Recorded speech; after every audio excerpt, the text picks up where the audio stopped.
Welcome back, Exiles, for some more PoE sports. It is round 3 of the Exilecon Path of Exile 2 race qualifiers. We have had 2 races confirmed. Going to Exilecon, Jiluwu in week 1 and Guy That Dies in week 2. But the pressure is mounting for the remaining, 8 to 20 or so competitive racers who really want to get to Exilecon. And they're going to be pulling out all the stops today. I know already that there's going to be some interesting stuff coming out and some changes and reckless strategies coming our way. So it's an exciting day for Path of Exile racing. I am ZiggyD, joined by my co-host once again, Rise QT. Welcome, Rise. How are you going, mate? Do you have any predictions for today? Doing good. And for predictions, I do have my predictions. I don't want to mention them too early, but we did struggle a lot with which 4 players we're going to be displaying at first, because although the 8 to 20 number was kind of interesting, but yeah, there are a lot of people who are just trying to qualify for these last 2 races, and things are really ramping up quick. Yeah, that's it. I think there's like a pretty good number of people under that 210 range, but indeed we are seeing times with last week's current world record for in-event time being, it was, what did that end up being? It was 2 hours, 36 minutes, or 36 seconds, sorry.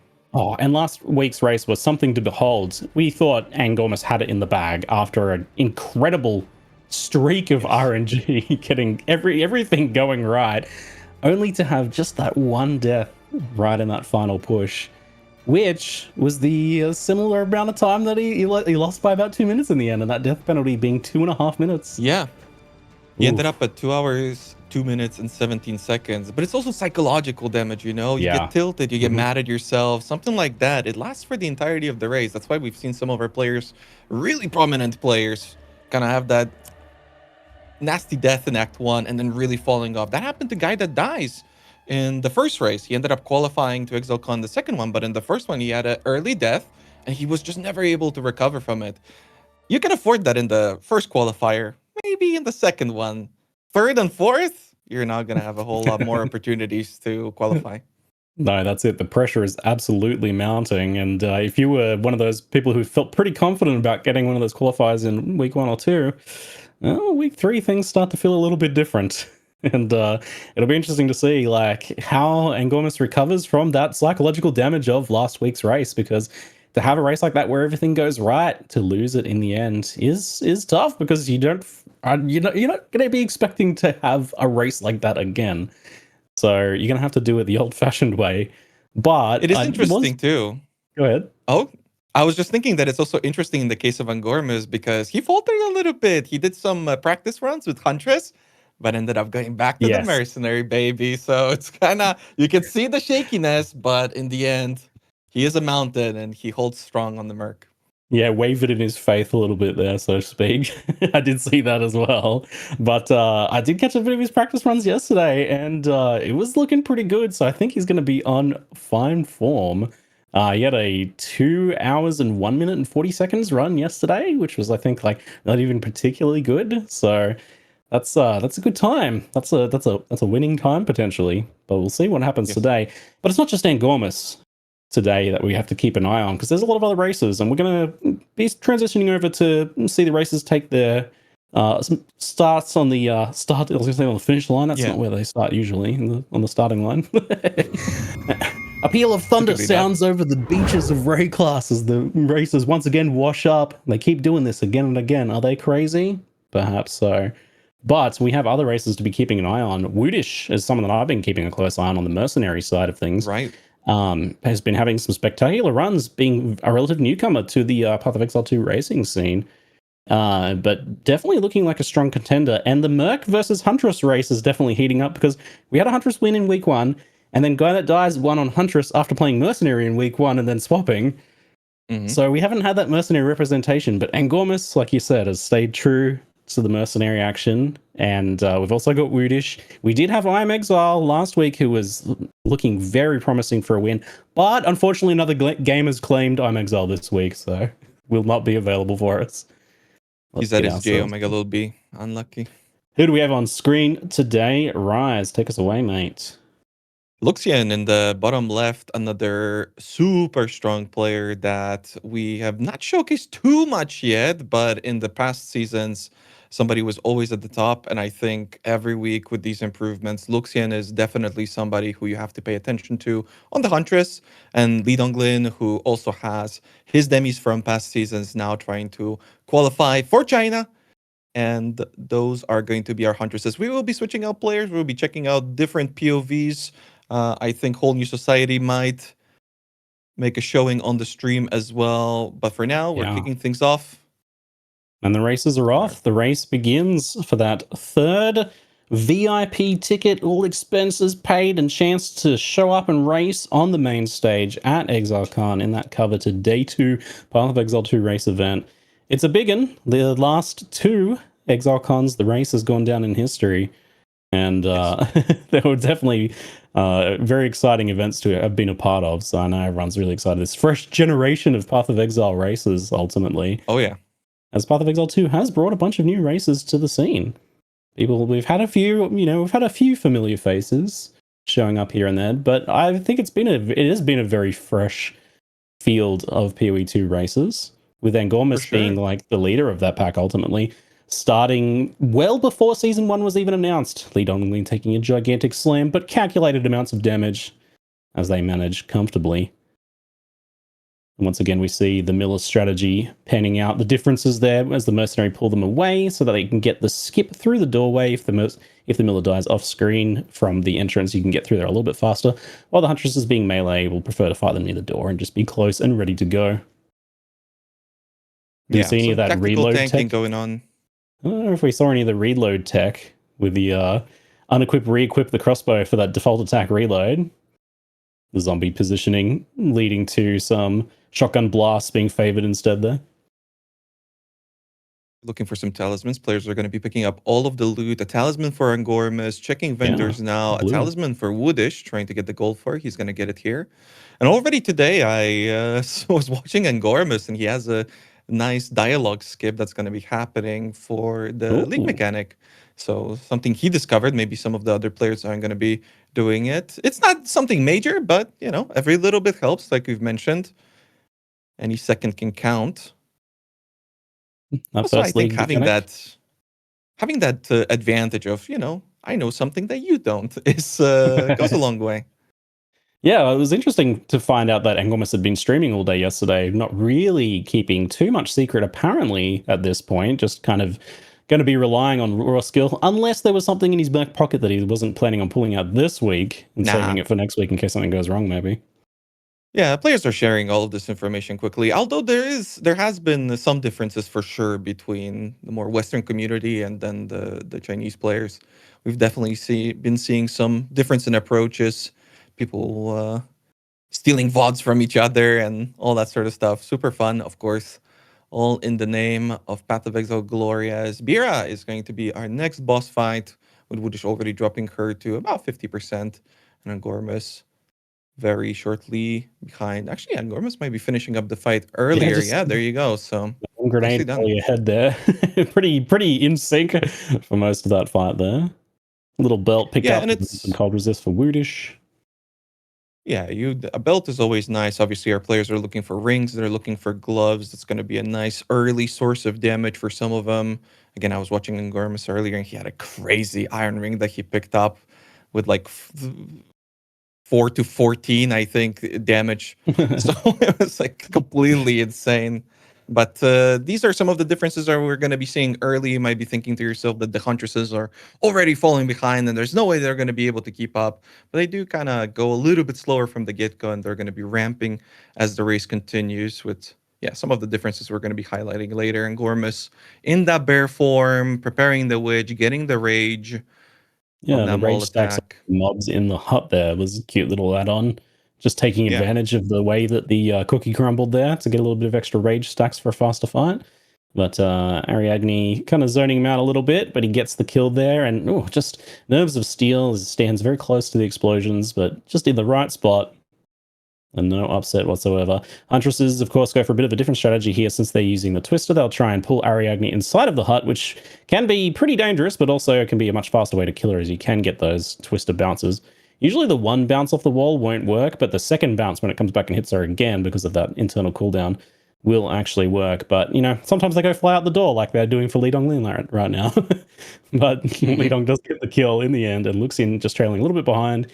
We get to see their kill as well, which is going fairly well so far. They do have to mind those volatiles, managing them well, popping them in the center of the hut, giving them plenty of space to move around, using that whirlwind to reposition as they get those twisters down, and a pretty good kill in the end for them as well. Yeah, Luxin struggling a little bit. Some of these bosses are not going to be cooperating. We've seen some pretty big differences, especially in Act 3 for Twisters when everybody ramps up. But for now, the players are heading over to the Red Veil with some of them already there, clicking those weapon racks, trying to get the next tier of weapon, and hoping for some potential transmute drops as they're going to be approaching another boss very soon. Yeah, moving up to the Rust King in a moment. Like Rise was saying, it's pretty typical for the mercenaries to excel in the early game here. And it did that difference where the mercenaries were consistently winning Act 1 did have me hoping that we might see some slight changes in the Huntress's early game, because ultimately the Huntress strategy hasn't been all that well refined. And like even to the point where people were saying that Huntress was super, super squishy, but it was just because the strategy hadn't been very refined yet at that point when week 1 rolled around, basically. But it has been getting refined pretty rapidly. And I had heard tell that there would be maybe some explosive spear. People have been experimenting with some explosive spear parry additions to try and speed up the early game a little bit to get those, you know, burning grounds for the extra bonus damage. But I don't think at this point we've seen anything there. So I don't know if that was ultimately bait and misdirection, or if it's been discarded or hasn't really panned out as being faster overall. But the mercenaries do reign supreme here in Act 1 for the moment, with Woodish taking the lead on the Rust King, getting a nice stun before that sword pop. And Such a nice fight. Getting close there too. These guys are very in sync today. Ooh, an Exalted, a nice early get there. No boots on for either of our mercenaries yet. Very little gear to speak of. Angomas has got belts to spare, but basically nothing else. Doesn't pick up a crossbow upgrade there as well. Checking for gloves. Does get attack speed and physical damage gloves. Yeah. Really nice. Those are very nice indeed. Just got a helmet. That's it. Somehow wearing a helmet and running around is more naked than just being fully naked. Helmet and belt. That's true. Some outfits are just more naked than naked, aren't they? It's like shoes, boots and no clothes. Yep. The races practice all sorts of conditions to be able to operate under adverse conditions. Yeah. And a big part of the reason why we were talking about how the Huntress strategy was not refined was because our players were dying a lot on the Huntress, stating that it's almost impossible to stay alive on this class. They would die multiple times per run, but you can see that with our fixed seed layout, the players are pulling in the Rust King on that little bridge. And those twisters are pretty much maximizing the damage. Such a good layout for our players. They're going to be having the same shrines. And the reason why not dying is important, well, because if you die, you go slower. But also, they were going to have to stand around for 2.5 minutes if you haven't watched our previous events. So a pretty large amount of downtime. It's crazy how serious the races have got. Oh, Angomas, please, mate, you're scaring me. I was literally just about to cast cursing. Yeah. I've been saying Grim Tangle is no joke. This zone is hell. We've been having, we're so used to seeing so many deaths, and even the winners are sometimes having 2 or 3 deaths and still winning. But the game has changed because people have been winning deathless, and now one death can be all that costs you, as Angomas well knows after last week. So even an early death, ultimately, that 2.5 minutes is going to haunt you throughout that rest of that race. And an inopportune one can be even worse. Angomas! Oh, he's going to do the reset, mate. Please reset for me. I know. Eyes up, looking at the ceiling. This zone is the worst. There. But ultimately, the right call. It's not a reset you want to have, but that was not that bad. A reset in the end. The checkpoint was pretty close to where he was. Oh, he really was tempting fate as well. I'm pausing multiple times there, and I was like, there's no way you're getting out of that, mate. Yeah, but every time you don't make that swift decision that we've seen from some of the players in the past weeks, that's costing you time, right? Oh my goodness, Li Donglin having to kite all the way back. Stay safe. Yeah, players having a bit of difficulty in the Grim Tangle this time around. And Gorm's building up those rage stacks and getting the damage on the Rotten Druid there. The Grenaders know not to use all of their grenades at the start of the Rotten Druid fight. If you're playing a Grenader in your campaign league start, don't throw all your grenades at the Druid until after they teleport, because they will always teleport from that start location. You can throw down one set of grenades, just not all your cooldowns. A pretty big difference in the approach already, and Gormys, having not found that support gem, has to go for that boss with Woodish being able to skip it, either due to hoping for some RNG later on or dropping something that we haven't caught, but something that he will not be getting is the Iron Ring from the cemetery. It's nice to always find those graves early, but the Lazuli is not what you want to see. He's going to alk it. Yeah, you got like cold resist and mana regeneration. I don't see any damage on there. Unfortunately. Yeah, no prefixes. Throwing that Alk on there, just hoping for that damage to make up for the fact of no Iron Ring there. Yeah, like you said, that Grimtangle boss is optional, but a nice fallback if you don't get those supports. And ultimately, the players are looking for a certain amount of supports and skill gems, and having them at different times or having them at the wrong time is a big, big deal. Yes. So, and Gormys having to lose a little bit of time there, despite a good kill on the boss in the end. And very interesting, you can see. When it comes to the layout read on Gormys, goes to the right with Woodish going to the left. So a pretty much complete opposite approach. They're still going to be sticking around the edges trying to find the crypts. But yeah, it's interesting the different run through there, considering I don't know that it actually makes too much difference for them ultimately. Yeah. Because you're still sticking to the ledge. But I do wonder, I mean, maybe if you get the Iron Ring a little bit earlier, it might make a difference. Who knows? You say something Iron Ring, drops from Luxian. Not for Gormys either. Luxian gets one, though. Oh, yeah, nice. Good pickup for the Huntresses then. Let's see how Li Donglin goes. I couldn't tell. I think that's one for Li Donglin as well. Hold on, open your inventory. Huntress is rigged. Huntress is rigged. Yeah, there's been a big point of discussion for sure how RNG dependent the mercenary can be. But I did hear Gormys say that Huntress is pretty RNG dependent as well. So yeah, I think ultimately it's just that the competition has gotten closer and closer to the point where the players do start to feel that RNG a little bit more now, whereas maybe earlier the Huntress wasn't as RNG, it wasn't as much of a determining factor potentially. Right. And Gormys going for the extra gem drop here from the rare monster. We're just having already completed this encounter here. Can be a little dangerous on occasion. Those preset rares can have a bit of spice on them sometimes. No move speed, despite the rare boots. 4 pairs of boots. Yeah, I wonder. Yeah, I think that is just like 4th or 5th pair of boots checking there. Yeah. No move speed to speak of yet. These delays on movement speed are not really what the mercenaries want to see to keep ahead of the Huntresses and maintain that advantage. Gloves for Luxian. He likes what he sees. He equips them. Not sure what it was because it's in Chinese, but I'm sure it's useful as Gormys drops low. Again, this league mechanic is just so scary. Another pair of boots too for Gormys. Will these ones be the MS? Maybe he's already got a pair.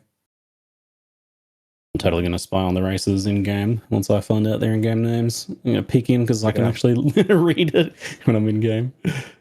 Using our coveted, our secret spy technology.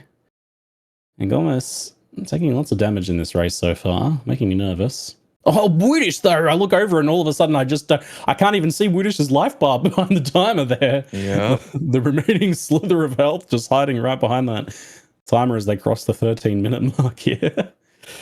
So hard. Very concerning. Nicely done by Luxian. He's going to be clearing up his league mechanic as the players are heading over really close to each other to the next boss. But they're still struggling with that league mechanic a little bit. Oh, and interesting. Okay, so Gormys, Luxian, and Li Donglin run into the same area and now are going to have to backtrack. Oh, no, sorry. Li Donglin is still doing the event. Okay. With Woodish already at the boss. All right, I am first spying on Li Donglin, who does have movement speed on those boots. Ooh. Very nice. Good little improvement for them. Getting lots of currency from that league mechanic encounter there as well. 2 Regals. 2 Regals already. Okay, that's crazy beneficial in this early state of the game. We've got the Iron Ring and a decent Ironhead Spear too with some damage and attack speed. So nothing on the gloves though, but still pretty good start for Li Donglin. We check in on Luxian as well. Woodish drops an alchemy, and he's going to be heading over to the Lackland fight soon after he gets through the mausoleum of the Praetor. Okay, I learned for this week, guys. He nailed it. He's been training. I'm still going to be talking about your favorite Pokemon soon, but listen, that's yet to come. This is a very serious broadcast. Can't be making any jokes. Not allowed. Not permitted. And a bow for Luxian. Once we get off this load screen, we got some damage on the gloves, but no movement speed boots for Li Donglin, though. And yeah, both of them did manage that Iron Ring, so for sure rigged in favor of the Huntresses here so far. I'm a little concerned about how close the Huntresses are in time to Angormus currently. We are usually expecting to see the Mercenaries maintain a little bit more of a lead here, but right. Luxian was on the same boss as Angormus there, and it's looking slightly in favor of Luxian as we move through the second of the crypts here. Yeah, for sure. I mean, Woodish already up to Draven, having a really nice fight so far. Having to dodge those circles, making sure he doesn't get blasted there as Draven gets stunned, and that should allow him to finish up the fight. There we go. Nicely done by him. Already having a socket in his weapon. Another chance Hopefully there is something useful there. Yeah, we see Angormus starting his Draven fight, eating a full combo there as he builds up his rage stacks. Just a bit of pressure on the health blast, though, nothing he can't handle. Building up that first stun, hopefully securing that. Not before the sword swipe there. Does get in a slightly awkward position, but still manages to land those grenade volleys.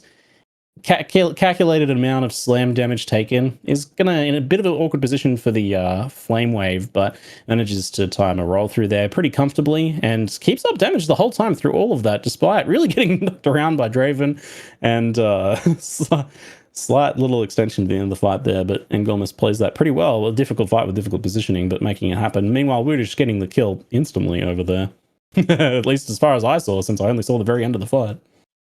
Yeah, it was a really quick fight from Woodish. Nicely done by him. Going to be skipping that quest item. Not something you need in a speed run. A lot of vendoring going on, but a pretty clean inventory. Woodish really staying on top of things. Going to be buying that Iron Ring. Did he buy it? No way. Woodish does pick up movement speed from the vendor. Keeping on top of those vendor checks is how you insulate yourself against the RNG a little bit. You know, you don't get that movement speed. If you're taking those opportunities to use that regex, that little typed out string of codes that help you search the vendors and shore up against those situations, just give you those little bit of extra chances to make all the difference. So we've seen some players, you know, not take advantage of that when they should have been and falling further and further behind when they struggle for gear. And you can see for the Huntress, that nice fighting position where the players pull it behind the arena, and in that smaller corridor, it's much easier to hit with those twisters multiple times. And a nice fight from Luxian.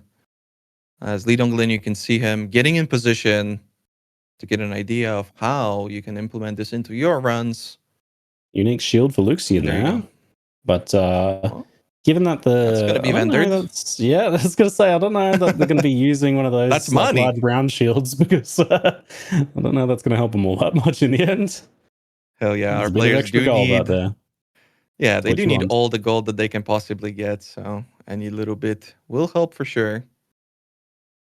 Apparently, we're going to be bringing up Relicario, who's doing quite well. Ooh, what a throwback! Let's go. Substitution here.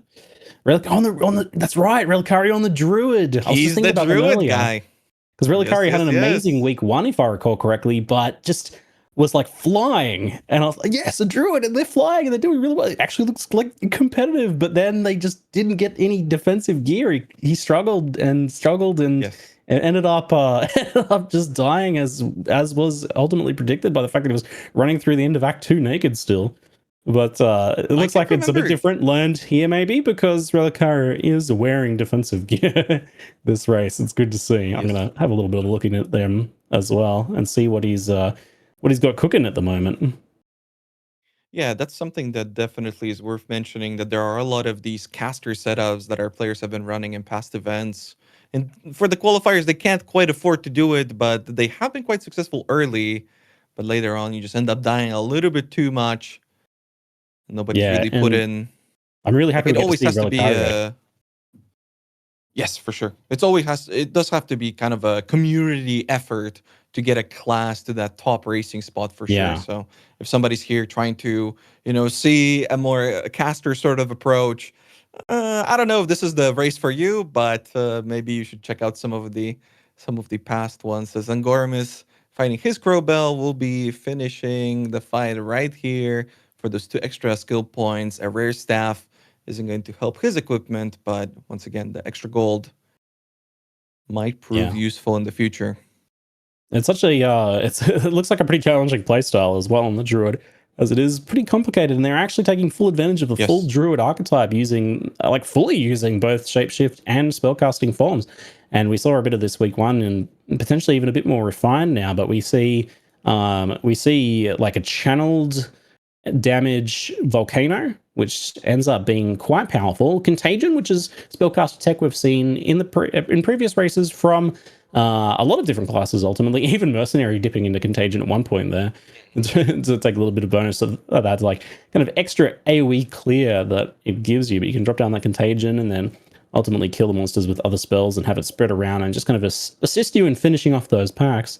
But now we actually see on the Druid here also taking advantage of like the shapeshift form stuff, which is really cool. Like I'm looking now, they've got Wyvern form Rend with Brink, which allows you to cause a lot of extra stun without actually causing the stun itself. So you can build up that stun, but actually without actually triggering it. And then rapid attacks for fast stun building Rend, so that they can then do that wing blast linked to impact shockwave, which causes an extra explosion when you get that stun. So that's a really, really cool combo there on the Wyvern form for the early game there. It's proven to be super effective. Druid also has a really nice Miller kill. Unfortunately, you missed it here, but yeah, that previously mentioned Volcano just goes so hard for Act 1. And it does allow some of our Druid players to really shine on top of the ladder early on. But will Relicario in particular be able to keep it up as he approaches the league mechanic now? And will be the first person into Ogam Village as far as our 4 players on the screen go right now. Maybe if we switch over to... Awesome. That's crazy. You love to see it. I see Relicario is making full use of that build planner. All of the races are using it, at least for the skill gems part, but Relicario actually having the tree mapped out there as well.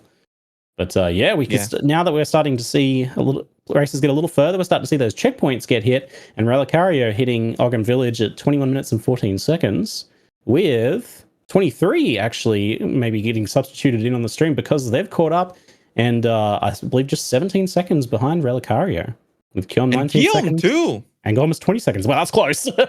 That is close. This is crazy. That's very close. And even LHD only 24 seconds behind Relicario. And then Crimson as well in the top 6 this time with 37 seconds there as well. I know Crimson has been practicing very hard after wavering a little bit in week 1, I believe. He's been getting on and practicing a lot. So it's good to see him in the top 6 there. Interesting, though. We have no Twitch stream for 23. That is not good news. Our players do need to be streaming to be able to qualify for Exilecon. You don't have to be streaming to participate in the race, but to be able to qualify, maybe we're still trying to find it. Surely. I can't remember. I think in the first week, 23 didn't stream, and in the second week, it did. I can't. Yeah, I feel like I remember. My memory is way too terrible.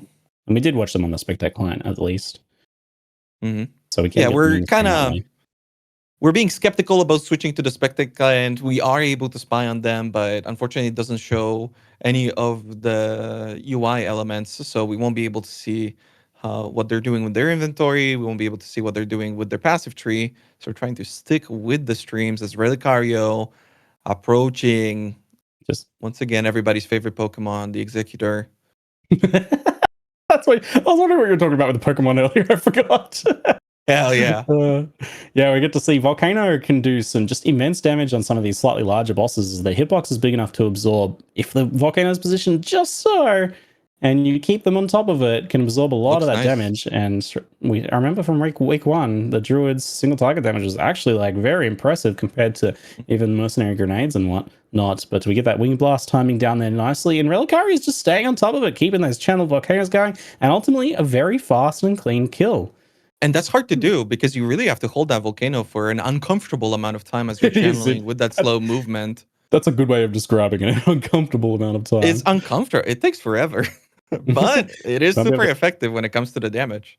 Let's focus Angormus here as we move into the mercenary kill on the Executor once again as well. And I'm excited to see if the Huntresses take advantage of some new strategies I've been hearing about here as well. Angormus, of course, using that Wind Blast to secure that stun as well, as the players on the mercenary can also do so. They're using that Talisman anyway for Pounce and Wolf form movement, and also getting nice bonus added lightning damage there as well. So he's been forced to move around a little bit more here, but he was confident that last grenade wave was going to do it because he goes up and clicks the lever. No time lost there, although he has to go back for that Exalted Orb. You can't leave that behind.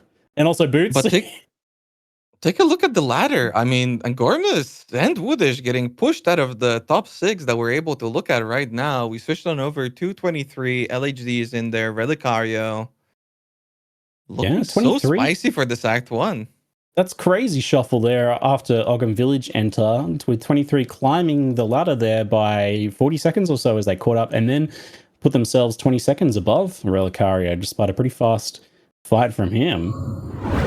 Let's go to the 4-man cam here, as things are a little bit too close to focus on any one in particular. Yeah. And Gormus dealing with a lot of uncomfortably annoying monsters over there as he's trying to get that support gem. He did manage to get it to drop on the ground, which you can do by dodge rolling away right as you click that hanged man, but still getting zoned out by some monsters there, unfortunate. Yeah, things are absolutely looking crazy for our players. I do wonder if we are going to be seeing the statue boss kills for some of our huntresses. That is something that they've been doing for a little bit extra HP. But for right now, 23, once again, dealing with another league mechanic. Super rewarding, both in terms of the drops, but also some of the guaranteed drops and XP. Nicely done. That's going to be a clear right there. And Gormus in the Ogham Manor now. Woodish dropping a unique pair of gloves. Yeah, Candlemaker. Energy shield. Increased fire damage, reduced cold damage. Look, I mean, if like it didn't have damage. There's no flat damage there, though, I believe. Yeah. I need to look at a closer look at those ones. I actually don't recognize those ones. Yeah, and you might be noticing what we mentioned before, that we can't see those UI elements. So 23 wasn't, in fact, AFK in town or lagging or anything like that. It's just that. Yeah, he is messing around with their inventory. And yeah, there we go. The Psalm of Madness. Boss for 23. Yes, like the freeze right here, now, for example, is then paused. It actually says game pause now. I think they added that to the Spectate client. It says game pause down in the bottom left, I think. But yes, they were doing some, probably allocating some passives or something like that. Exactly. But a Candlemass going down pretty quickly despite the not so fortunate arena. He's too close to that wall to bounce it off the wall just behind him, but 23 still taking full advantage of the side walls there, which gives plenty of time for the Twisters to reset and hit the boss again. And they did actually cooperate, despite it being a little bit a little bit precise. They have to follow that wall exactly, which they don't gonna bounce away a lot of the time there potentially. I can't help it. I keep staring at Relicario's screen. Super interesting what he's doing on this druid here. It's great to see such a clean run so far for Act 1. And Gormus once again dropping low. But as long as your HP stays above 0, you're chilling. All you need is 1 HP in PoE2 racing.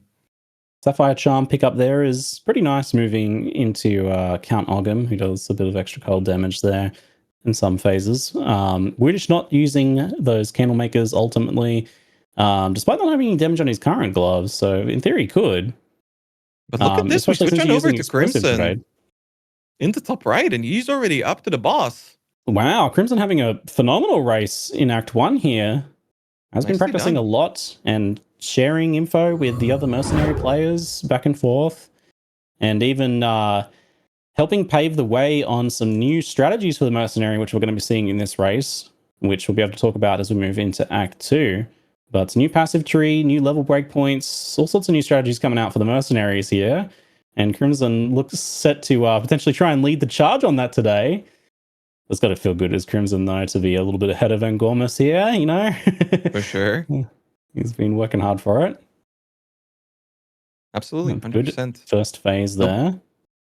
Relicario approaching his boss fight now. Crimson getting chunked by that massive slash. Big swipe as long there. as he doesn't die, we're chilling. He does manage to just dodge roll through those that ice there, or just managed to slip out before eating another slam after getting that big swipe, but just enough HP to weather that without too much upset there. Relicario moving into his first phase here as well as Crimson. We might have to go 4-man screen here, I think, production. Yeah, things are ramping up. We're going to have some simultaneous fighting going on here.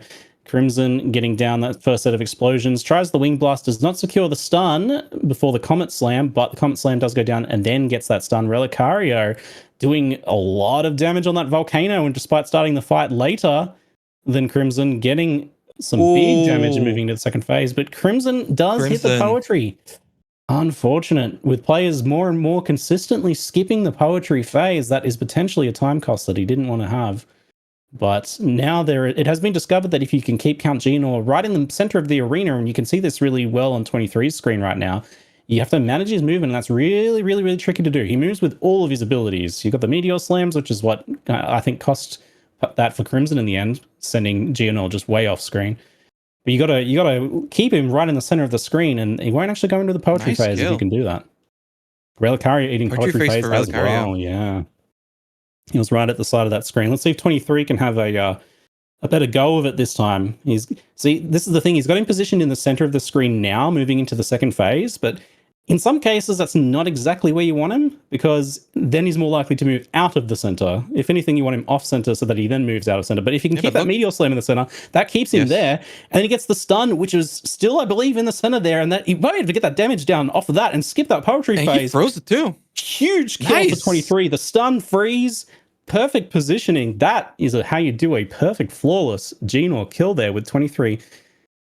Not quite taking the lead. Look at the time difference. Huge amount there, because Crimson just look at how much he caught up too. That was really good. That was really impressive. Nicely done. Relicario with his fight now. Can he finish it on the stun? Oh, the meteor should be enough to kill it before another poetry phase. Yeah, there you go. Relicario on the druid. And Gomez might be okay here. This is a little bit dodgy. He's looking at his gear. Oh, he's moving into the second phase now. That's all right. But he did have him way off center. He's going to look to hopefully position him in the middle there. As he moves into that second phase. Whenever players are looking at their gear, they're thinking to themselves, what can I min-max? But when Angormus hovering over his items the way that he is, I don't think he's particuly happy about things, holding his cursor over the Lazuli. Yeah, you can sense some frustration for sure. Yeah, he's not having a race like last week, that's for sure. No, I saw in his practice run, he had a Blackheart Iron Ring once again as well. After last week, getting that and the dodge roll amulet too. He goes immediately into a poetry phase as well.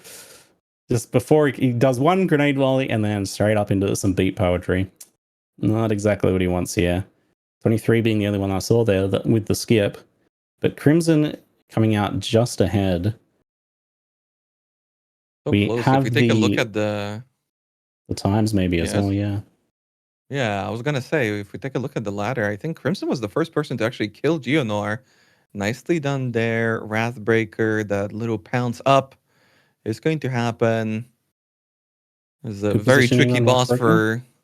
Yeah, it's a tricky boss for some of our casual players, but for these speedrunners, they've got it so nicely mapped out. I mean, yeah, he can just run across the arena, and then, things are kind of weird, but... and Gomez secures his kill during the beams there, the orbital bombardments, but manages to get it without any further upset. When you have a really early poetry phase like he did there, you can even be worried about having a second one, but they had enough damage and good enough positioning there to pull that kill off. Meanwhile, Crimson getting first Wrathbreaker there, as far as I can tell. Speaking of immunity phase, I'm having flashbacks to the Viper and Apuzzi fights that we've been seeing last week. Hopefully none of that happening this time around. We saw some horrific Vipers. Well, if anything, actually, it's going to be worse this week because of the new changes to the Mercenary strategy. Mercenaries have got a faster strategy, but it's worse on Viper. So we're going to potentially see worse Vipers than ever. Although last week was a spectacle to behold. Indeed, we did see the worst Viper of all time, unfortunately. It was ridiculous, for sure. Shackle Coach substituting in the bottom left on the Huntress, who was leading ahead of 23. 23 racers been making names of themselves. And Shackle Coach, not someone we've seen in the qualifiers yet, but someone we do know from the earlier race seasons as being 100%. Someone who has like a spot in our hearts, I feel, because I don't think I've ever seen it as emotive and expressive racer who's like, you know, just been working so hard to try and get better and better for love of the game. I think Shackle Coach is a phenomenal racer to get on the stream here for us. And we 100%. Do get their webcam too, which is good because they're always very expressive whenever anything goes wrong or right. You love to see it. I love this guy. He truly is the best. Trying to optimize some of his inventory there in the mod inquiry and just getting swarmed by mobs. That is a very tricky part of the Huntress gameplay. You do have to ramp up a little bit before you're able to defend yourself against these monsters. Blacksmith Stone, always something that's going to be useful for our players. And Gormus now up to Wrathbreaker. And I bet you he's praying for that varnished crossbow that's going to be coming up. That's a big, very important item for our players, for our mercenary players specifically. It will be coming up, and in many ways, it determines the remainder of the run.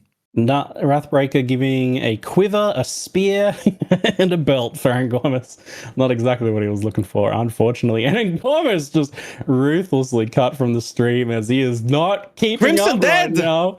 Oh, Crimson dead! Relicario did too! What is going on? Oh, they're dropping the like double pepperoni! Right Relicario with a bit of a desk slam there. Oh no. This is what an upset.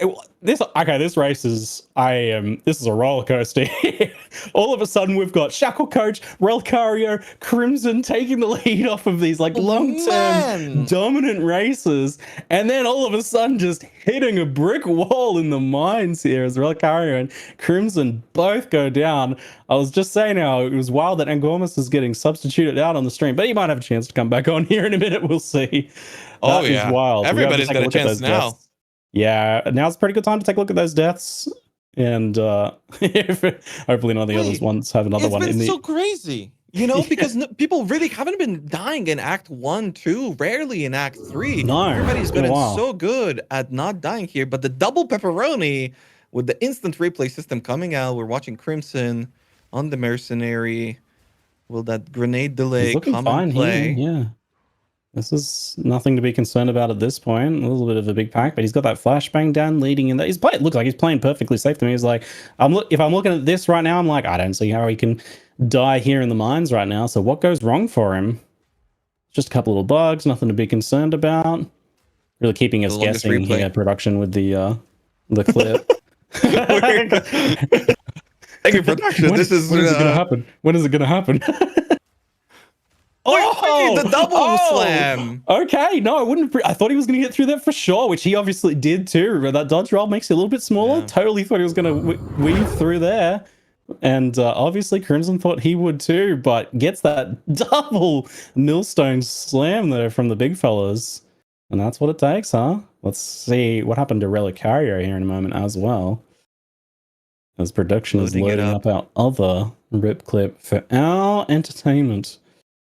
Oh, I think I see a physical damage Lazuli for Relicario. This is something some of our other players would like to benefit from. But now with the instant replay, oh man, Crimson's going to be feeling that one for a while. He's going to be, it's a slam. It's a slam. He's thinking about it. He's pausing. Oh no, yeah. He tried to go for the reset in the end, but no, it's slightly too late. I saw that 0 on that life bar. Yeah, so you're going to beat yourself up over that. That was him pausing and deciding whether he wanted to log out at all. Crimson didn't even have a chance to think about logging out. Exactly. That's a tilter because he knew that he's taking a risk here and he made the wrong decision. Yeah, unfortunately. Battled with that screen, like, paused it, could have logged out there, could have done the checkpoint reset, but unpaused it and ate the death in the end. But they are back in the race. It is not over yet, and I certainly hope not, as I definitely want to see Relicario and Crimson having a strong race from here on out, but maybe it's going to be one of those races where everyone dies.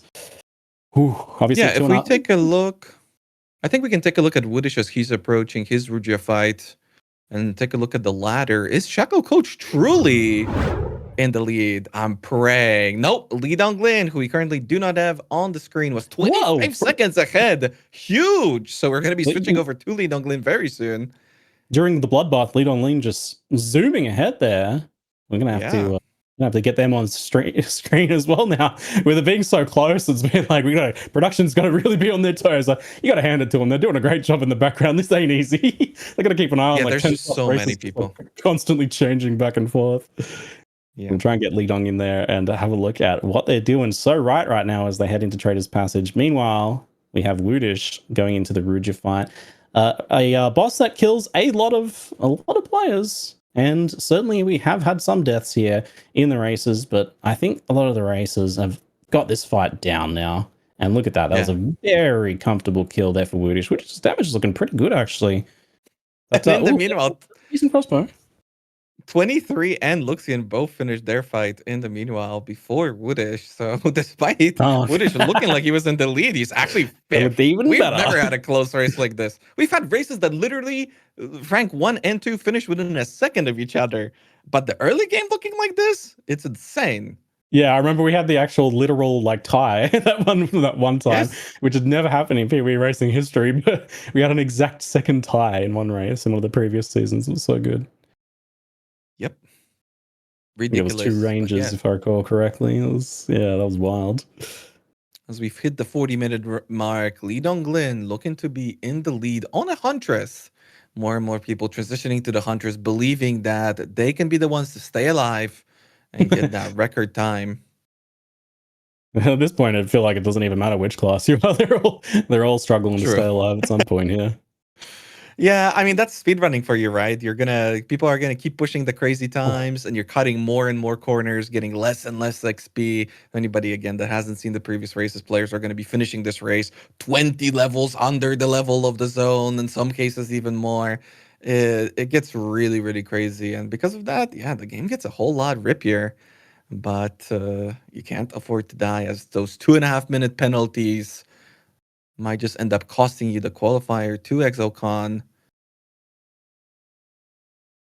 Crimson had a very, very fast kill there.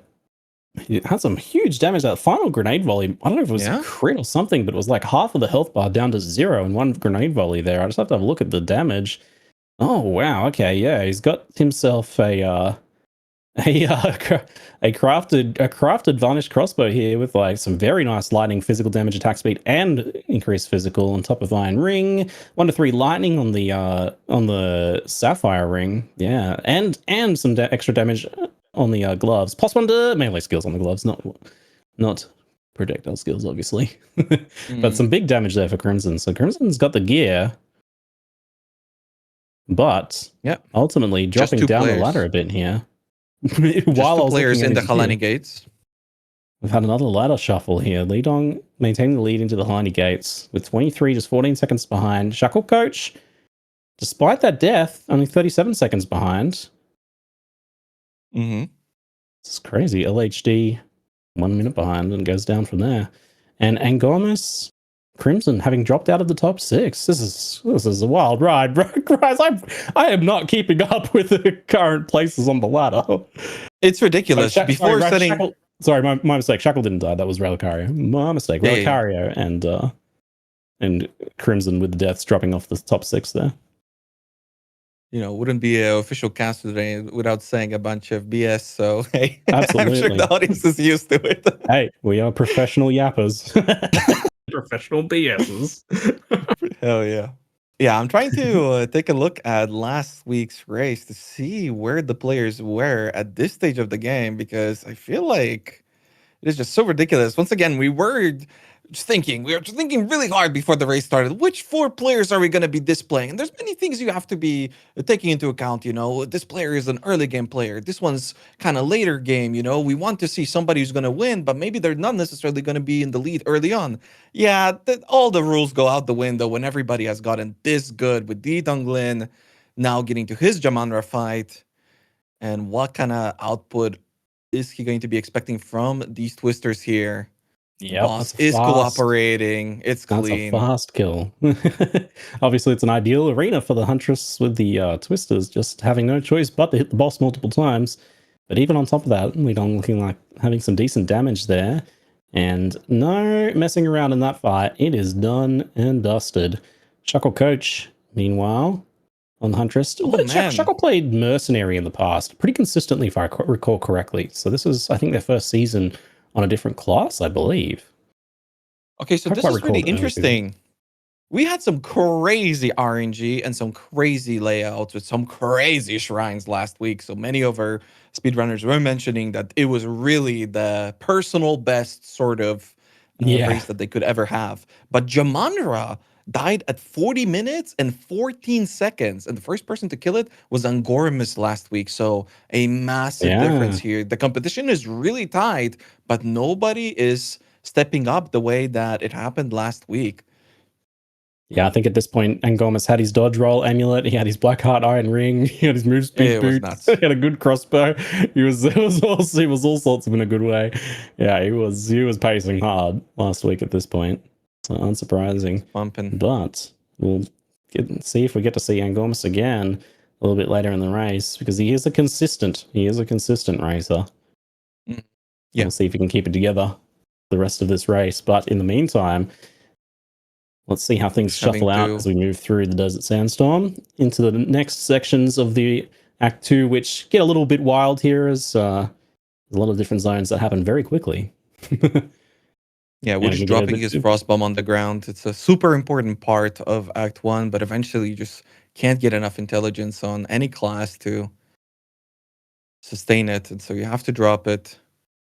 As Lidong Glyn now showcased on the screen, 24 seconds ahead to the Desert Sandstorm off Shackle Coach. Man, I love seeing Shackle Coach here. I'm sorry, I'm biased as hell. Ziggy was asking me who's my favorite earlier on, and my immediate thought was Shackle Coach. But I was trying to be you're a fan. I know. He's great. I love an emotive player, and that's part of why Angormus has worked his way into my heart too, because he was the same. He was always on cam there and sharing his feelings, wearing them on his sleeve. I appreciate that. So humble and consistent and hardworking. You love to see it. Yeah, absolutely. Shackle Coach is like always practicing too. He's like always streaming his practice. You definitely love to see it. So I'm very excited to see them today and to see them performing so well. So this is interesting. This is where things are starting to change quite a bit for the mercenaries. So previously, the mercenaries would have to kind of be pretty careful about taking some level breakpoints as they move through Act 2, as their plan was to hit level 28 and then aim for a level 31 before Waterways in Act 3. So they would farm to 28 in the Dreadnought, also trying to maybe take some XP in like the Lightning Spies of Dashar and that. And then going for that level 31 breakpoint there, but things have changed with the Huntresses going through and completing the race at level 27, which, what level is Tavakai around again, Rise? Something like the 50s or that? Something like that. Pretty high up there. It's about half the level of Tavakai. Huntress is going through at 27. They did not have to stop and farm. They would just run straight through and do that final push from level 27 all the way through. So the mercenaries now are making a change, and we're seeing a lot of the mercenaries now looking to push through at 27 themselves. And while there are some, other discussions about like, oh, maybe under this situation you do this or that, for the most part it seems like you can save a lot of time by pushing 27. There are some drawbacks, of course, as you would expect. But you can save something like 5 to 6 minutes not having to try and push to 31 ultimately. And you maybe lose a minute here and there on bosses, but ultimately you might come out like somewhere in that 5 minutes ahead mark, which, given how the race times have been, that can make all the difference potentially. So, yeah, although we've seen them be competitive with the Huntresses, that's a big change. We're watching Lidong Glyn with his fight, and an interesting fact, he dropped a chain sting, which is a unique hunting spear. But I think it was useful earlier, not so much anymore. It does have increased attack speed, but the base is kind of bad. Oh, on the boss, right at the start of the boss fight. It wasn't the enrage phase or anything, because both health bars are still there. Oh, no! Sorry, it hurts me to watch him like this. No, look at him. Can't watch Ziggy. No. Oh, Ziggy, you cast. I'm looking away. It hurts. It hurts. Shackle Coach lamenting his fate. we will get that clip up to see just what happened for Shacklecoats on the Huntress there in just a moment, as production is able to cue that one up. But devastating setback for Shacklecoach after such a strong early game here. Getting themselves, working their way up into the top 6. Now we get to see their name grayed out and them drop down that ladder as the other racers move ahead. No. Fix him. Let him move. Come on, guys. Break the rules. He has to wait another minute 30 rise. I'm sorry. It's the same for them all. Hell. Meanwhile, Wudish getting just crazy amounts of damage out right now. And getting that boss kill down so fast. There's another unique drop there for Wudish. Let's have a look at that fight from Shacklecoach. So here is the start of the fight here. And great. Oh no. Yeah. This is what happens when you push the boundaries, right? You're trying to face tank as much as possible. Every bit of movement is something that results in you not doing damage or setting up that big twister. And it costs Shacklecoach everything. Look, and he's still cut up about it, absolutely. He's 2 minutes 30 is enough time to definitely consider everything that went wrong in immense detail. Yes. And you guys remember when we mentioned that a death like this early on determines your mentality for the rest of the race? You can see what we were talking about. He is beating himself up. He needs to recover from that tilt. In that last 30 seconds of his time there, I hope he can give himself a little pep talk and get that positive mental attitude going there and get back in that race. He is super experienced, so he can do it, for sure. He's found himself in these situations previously. He can recover. Meanwhile, we get Angormus back on the stream as he moves his way back up, seemingly not having died in the background as some of the other racers do indeed perish and drop off of that ladder. Angormus, like a rock, moving up, picking up speed as he rolls downhill. I don't know, Rob. The rock metaphor works, I think. Yep. I see it. And a nice layout, too, for our players. All of them, pretty much, if they have the correct read, are going to be running past that additional event where you can get a guaranteed amulet. So something that we're going to be seeing on the screen soon, as Wudish is still fighting his Kabbalah with some of our players slightly ahead. Angormus is there, too. Wudish gets his skill points. Angormus aiming to get his as well. I'm going to have a little peek in on Wudish. And see how his gear and whatnot is going. I might have to have a look at Angormus too and see how he's managed to make things up. And Angormus is one that I know for a fact has been practicing that level 27 strategy, and that's what he did on his 2 hours and 1 minute run yesterday. On his practice runs on stream yesterday. So 23, he's pausing. He's in danger. Gonna go for the reset. Okay. That was a very low health bar. Yeah, that was a quick reset too. You didn't think about that twice. The Jade Amulet drops for Angormus. How useful will it be? We always mention the rings, the gloves, but an amulet can have a lot of useful mods, but attributes as well. A little bit trickier. So Huntress had the more difficult time with attributes. They need a lot of int, strength, and dexterity to get all of their stuff going. Mercenary had an easy time of it, and those extra levels can, help in that regard there. In particular, I think there's like an extra node you get that's got like 10 strength and stuff on it. So getting some extra drops now with extra attributes actually might be a bit more of a factor for the mercenaries now that they're cutting things through on a lower level. But mercenaries have been just so consistently cutting levels out of their times. It used to be 33, then 31. Now we're getting to some crazy times as they're trying to keep up with the Huntress gameplay. Oh, I'm looking at Wudish's gear. He's got a Crown of the Pale King, which is a unique helmet that he picked up. It's a Thorns helmet. So Thorns retaliates against all hits, even ranged attacks, with 1125 physical damage. I guess that's not nothing, but it's got 40 life on it, which is ultimately the main reason Wudish is using that, I believe. Oh, that's big.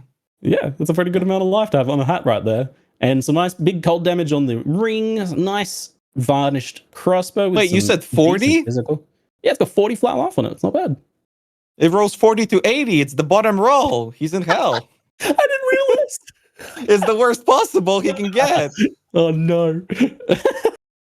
Well, An 80 would have been nice. So you gotta count that as a win in the end. Okay, that's pretty funny though. It's got rarity, you could get something crazy out of that, right? I mean, it's not like a minimum roll Arian's Cobble or anything. That'd be something to see. Oh, true. Production's mentioning the divine it. Let's go. Nah, they're probably saving the divine. We have had divines drop in the race before, and they often don't play a big role. But if you divined a helmet from 40 to 80 health, that would be a substantial increase as you move through. You can use that helmet for the rest of the race. If you find just the right shitty weapon, you can get like a crazy divine on it, and it can it's really gonna make a big difference. Yeah, for sure. It's just like the time to kind of notice that, check your gear during some specific time, and realize that, hey, I can actually improve this with a divine, and then of course, not roll lower. Meanwhile, Li Donglin and 23 taking on our big crybaby boss over here. Which you always say that something like that, and I've literally he's a crybaby. It's erased his real name from my mind now. So there goes the crybaby. The executor crybaby. Yeah. Woodish. You're mangling my recollection of names and terminology for this. Mangling. Corrupting me. Yeah, you're mangling it. Well spread, Ziggy. Nice but not a super clean fight. You can see from Woodish, he's already pre-prepping those gas grenades. We've seen the boss pretty much die before it's even showing its HP bar. Not something that is going to be happening for Woodish here, but still a pretty good amount of damage. Doesn't have to wait for the boss to go into the middle to maximize the damage from the twisters. This is a good fight for the mercenary. I like that finishing him off right at the end there with that one volley of the... Oh, rare alloy! Oh, it's terrible. I don't want to look at it. I mean, he could... Oh, no, I think it had an open prefix. It had an open prefix and it had like bottom flat damage. Who knows? Yeah, that's also so bad that they like block its potential from even like exalting it. You like max roll exalt on that, it's still going to be kind of bad. Yeah, I mean, he's got time. He's got time to find something better. Yeah. So still has. I think big damage from Angormus there. That was a much faster kill. I haven't looked at Angormus's gear yet. Let me have a look. Ooh. Yeah, show us the varnished. What kind of? Yeah, let me see. Does he have? I see the double sockets, so he's put some. Oh yeah, that's pretty good. Oh man, what's Angormus? Oh yeah. Oh, that's a varnished. Damn, your accent really coming out there. Oh, crikey, that's a crossbow right there. I love that.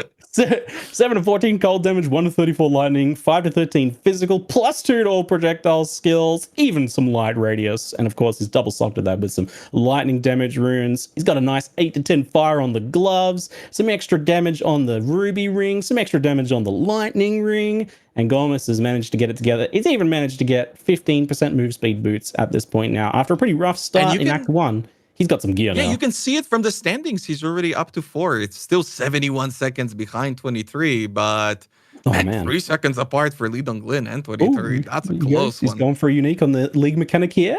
Which one did he pick in the end? I didn't see. Did he go for the unique amulets? Yeah, because you'd want to try and go for the dodge roll amulet. I have no idea. This guy's clicking way too fast. Here comes. No, don't die here, mate. I know you're trying to dig for a cool unique right now, but let's not have you perishing right now, please keep it together. All right, let's see what he gets. It is it's not a dodge roll amulet. What's that? Crimson amulet. That is an Igniferous. That's the it's got like regen and stuff on it. What's that got? Yeah. Life recovery for regen. Yeah, it gives you that life regen every like 4 seconds thing, which is like, it's kind of a neat little amulet. It's got a bit of fire resist on it, but probably not really going to be super helpful for him. I think he's got a jade, so he might need it for the attributes. He's got a Lapis amulet, which is also a Lapis, essentially, but the lightning resistance on it is probably the main factor there, as you'll be moving into some lightning damage coming up. So that extra 10% lightning res can make a bit of a difference, more so than the Igniferous's regen and fire resistance at this point. All right, but we've held back long enough. Let's take a look at 23 and what kind of optimization he's implementing in his play, as he's been pretty steadily at the top of the ladder, now at the Titan Grotto. And you can already see that some of those combinations of abilities and support gems are becoming super effective, with multiple screens getting cleared by those twisters. So nicely done so far. Very clean gameplay. This is a layout that many of our players struggled last week. Yeah. I wonder, does 23 have the correct read here? Yeah, it looks like a little bit of a. He did have to go back for an artificers, but then realized he was going the wrong direction. But quickly corrected there, so didn't really lose too much time on that one. Nice shattering volleys there, as we see the nice freeze explosion action on the Huntresses. Huntresses taking full advantage of weapon swaps to use things like Herald of Ice on a certain weapon set to be able to get those extra clear Herald of Ice explosions and take full advantage of that, and also get things like the chilled ground down there for that big cold damage buff on their twisters, just to keep carrying that through. And it's a really, really good race play style. Yeah, and really no wasted movement either, just so clean. Getting kind of slammed there, but staying alive, clearing out another rare mob who is permanently frozen. Come on, let that guy play too. Sticking around for that rare kill there. I don't know if he's like fishing for just a little bit of XP at this point, just to try and hit that level 27 mark, or prep for that push to 27.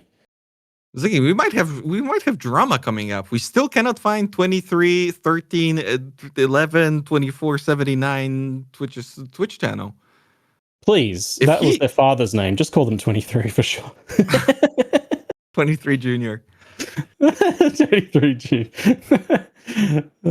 Yeah, I am a little concerned about that, as the official rule is that you do need to have your Twitch account linked and streaming. It can be your non-main Twitch account, and some races have done that to keep things secret. But 23 is, and you can see with some of the like weirdness on stream sometimes, we are watching through the spectate client. They're just racing in game. He could be like hiding it, right? Like there could be a way where he's unlisted, he doesn't have a category. You can do that, and that would make it extra difficult for us to find. So if you are seeing some of the lag on the screen or whatever, that is because of the spectate client. Again, it is the limitations of the technology that we have available to us. We cannot find the stream, but it would be crazy if he actually qualifies, but then doesn't because there's no stream. That would. Yeah, I'm definitely nervous about that. That would be rough, for sure. They have done it in the past, so maybe it's just like secret, and or hopefully they just didn't forget. Oof.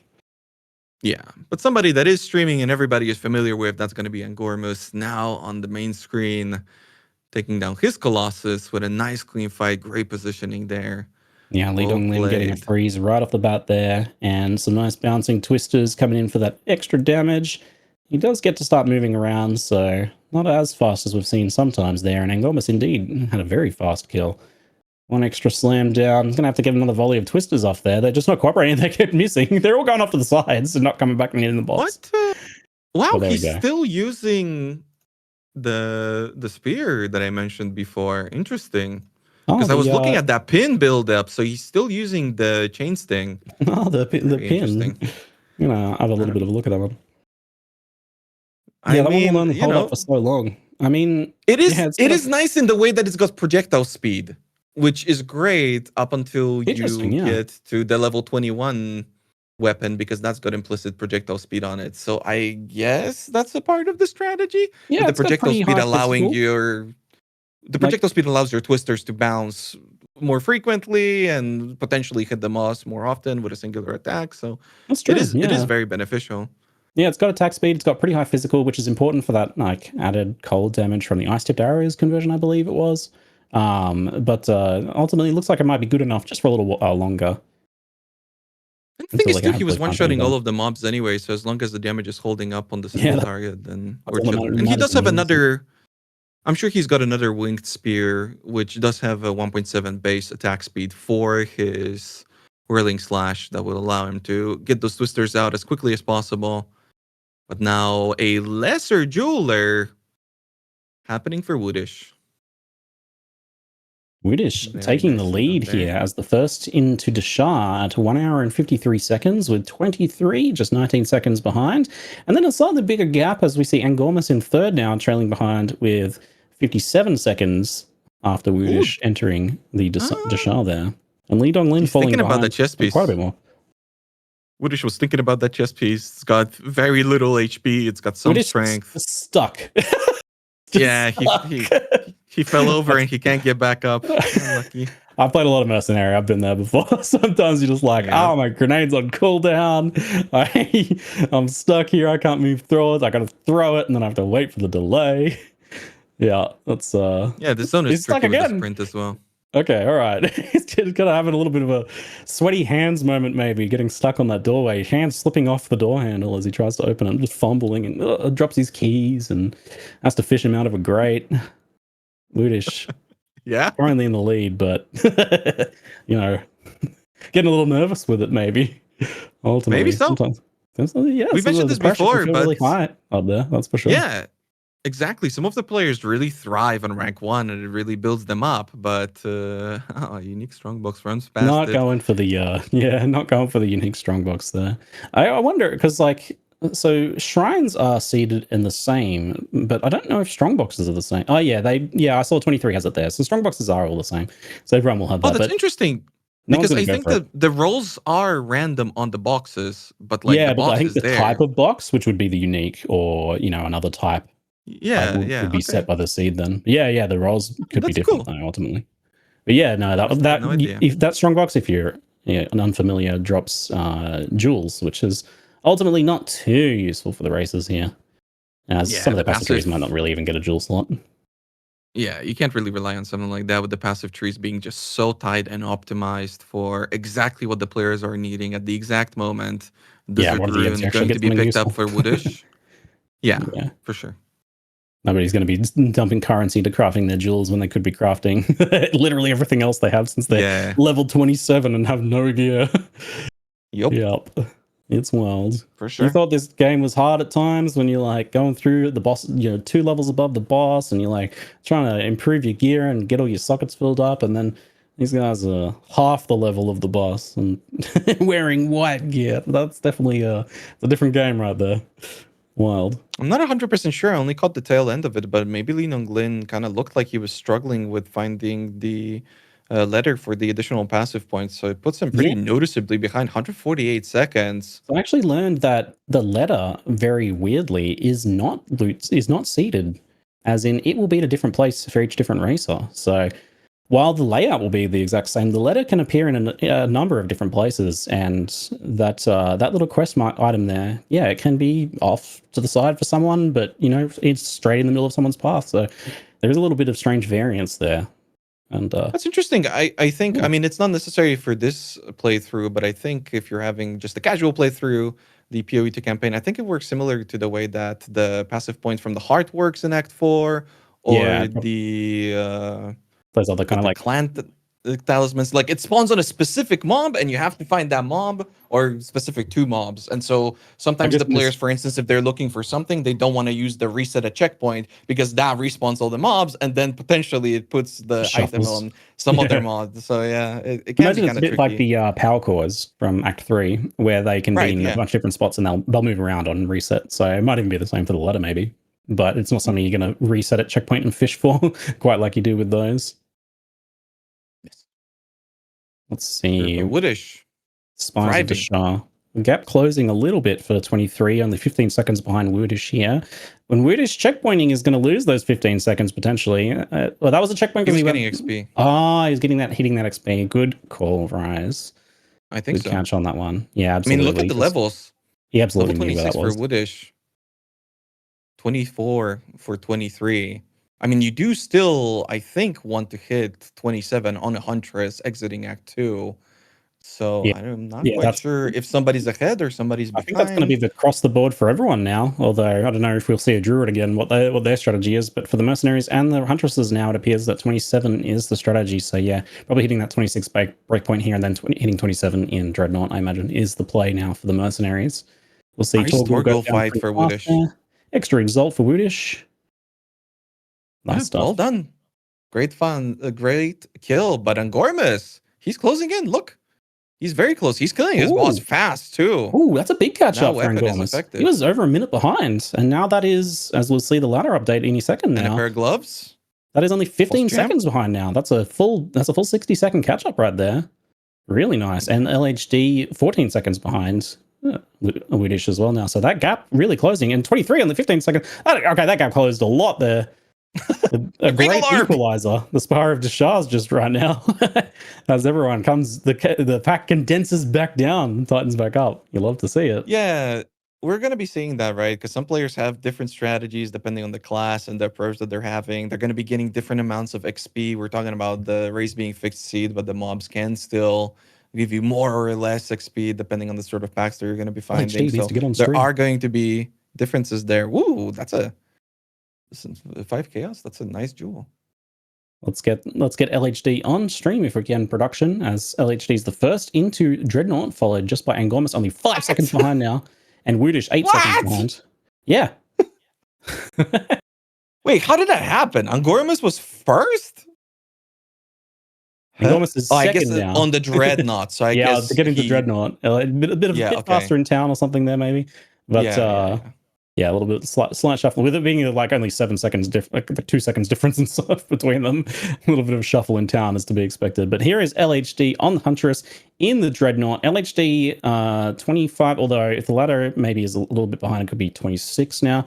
Likely going to be trying to get that 27. The Twister being fairly good in the Dreadnought at just clearing up all these mobs and just cleaning out all those nooks and or crannies in the Dreadnought to soak up every little bit of XP and push for that 27 for the final run there for Huntress.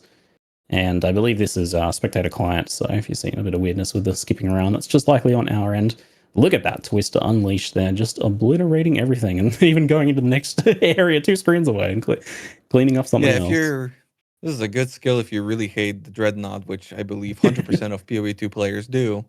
So Twister's going to be pretty effective at clearing things out over here. It's definitely a spicy, challenging zone, that's for sure. Getting through all those little choke points and with some nasty packs of monsters to jump on you and cause all sorts of upsets. LHD hits that first checkpoint and some XP coming down very rapidly for them.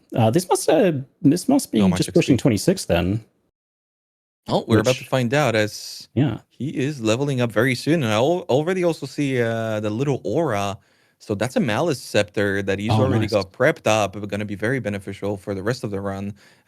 We are talking about the levels. And the reason why it's very important is because this is about the point where players are going to stop XPing and just charge. You know, they still have to kill bosses to get to Tavakai, but not a whole lot of killing anymore. And so itemization will become very difficult. So Act 2 was a big element of that, with many players checking 5, 6, sometimes even 7. I think we have to 4-cam at production because Angormus and LHD are both on Jamin Ra at the same time there, with Angormus coming in just slightly faster and a nice fast first phase for Angormus there with that nice damage on the gear we were talking about earlier, looking very good. But LHD even faster with those twisters. Oh, mate.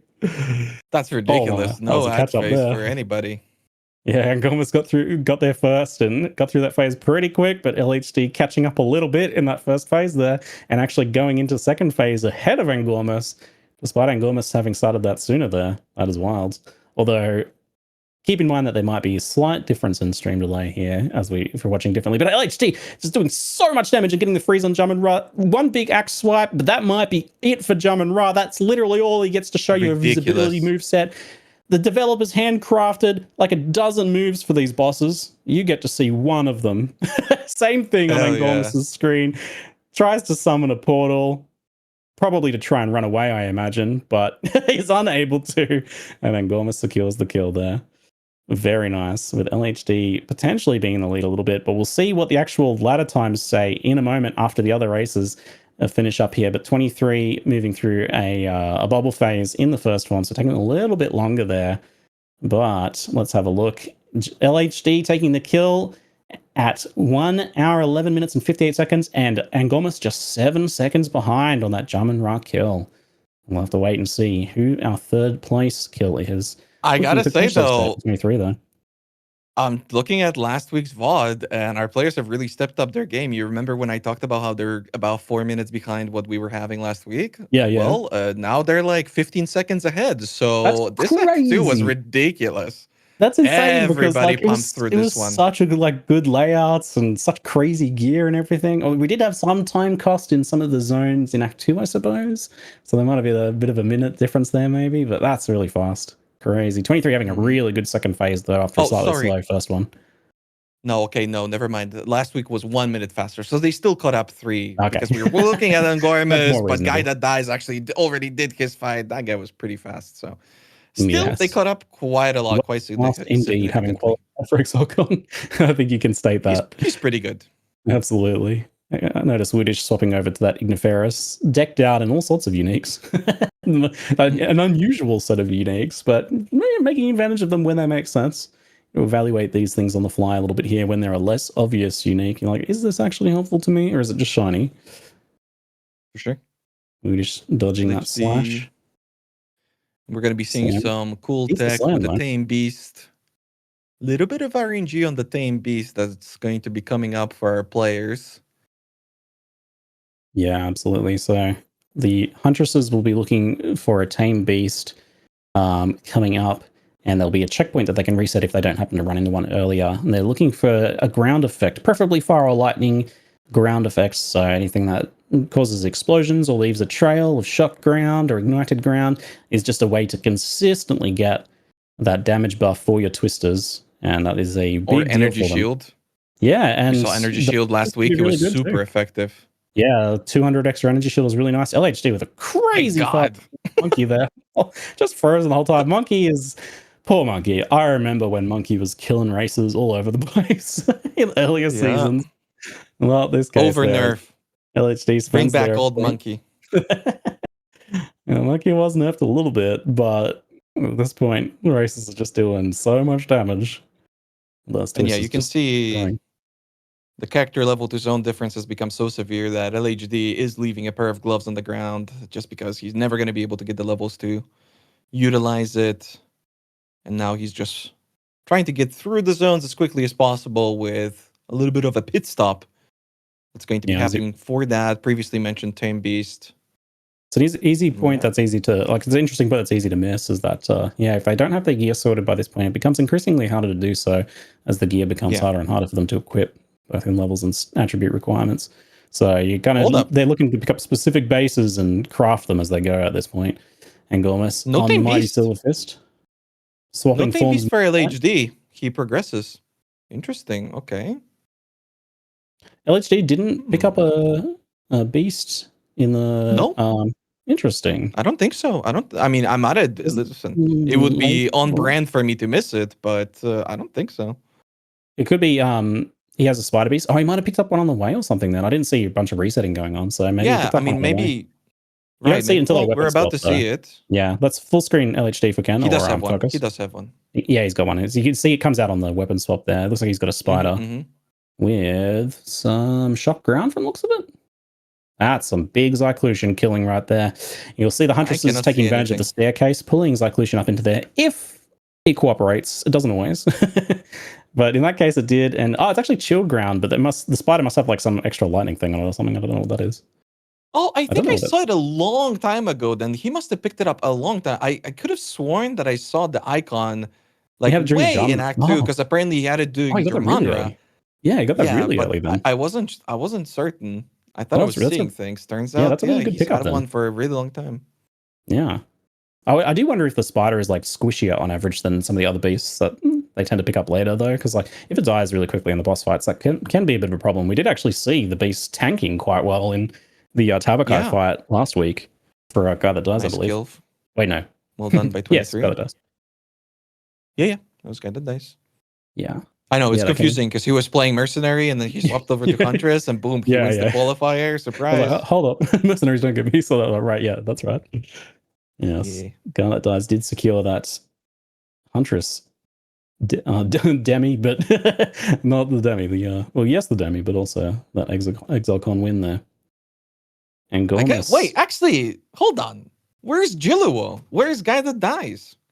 Yeah, we fully expect to see them practicing in these races, as like the live race practice is, worth 10, off stream private practices because it's just a lot more real ultimately. Yeah. But so races will generally take full advantage of it, but it could be that they're practicing in secret. I know that guy that dies is a fan of doing that. He has multiple streams and accounts. And we might not see their stream, but we see the ladder and where are they? It's pretty surprising because, it is very valuable. That experience goes a long way. But, I mean, there have been many events, so... Apparently the guy that does is doing some commentary as well. So maybe taking some time to study and maybe rest up a little bit. Nice. Cool show of dominance. I appreciate it. Nice. Doesn't even need practice to win. Okay. Yeah, and Gomez having Chimera get onto another platform with just a tiny sliver of health there. Unfortunately, it gets it a Divine Orb. We were talking about that earlier. I wonder if he'll be. I think he was even just looking at his crossbow there and be like, he's checking the rolls. He's looking, he's checking the rolls. And he does it. I'm gonna have to look. Wait, is he doing it? Did he do it or did he have two? Here he goes. He's clicking it. Oh, I think it went up. I have to go look. Happened too quickly. I need to go look. I saw the bottom end of one of the damages go up. I need to have a closer look for that one, I think. Zyclusion for 23, the banner on the ground. He's going to be taking off the platform as LHD already beginning his Zikuato fight. A little bit of RNG on those twisters, jumping around, trying to hit as many times as possible within that 066 rearming animation. Zikuato's going to go down. It's pretty good. The banner stays down all the way through. That's definitely a nice fight. It was definitely a good divine for Angomas. I'm looking at it now. It's probably like 80% rolls, whereas it was like much lower than that, I believe, before. So let's go. Like a pretty solid divine in the end. Because you would divine it if it was like below 50% of its range. I think you'd shoot for that increase, or that gamble in the increase. And now that it's at that 80th percent, that's pretty good. Pretty good divine right there. And it's good. It's good for the cast too, because we mentioned it earlier. It is good. So, hey, let's go. Thanks, Angomas. Appreciate that. Thanks, Angomas. Yeah, proving a point. Let's go. Yeah, let's prove some more points and have no deaths, Angomas. Just 0 deaths. Okay, Ziggy, I thought you liked this guy. You're gonna curse him like that?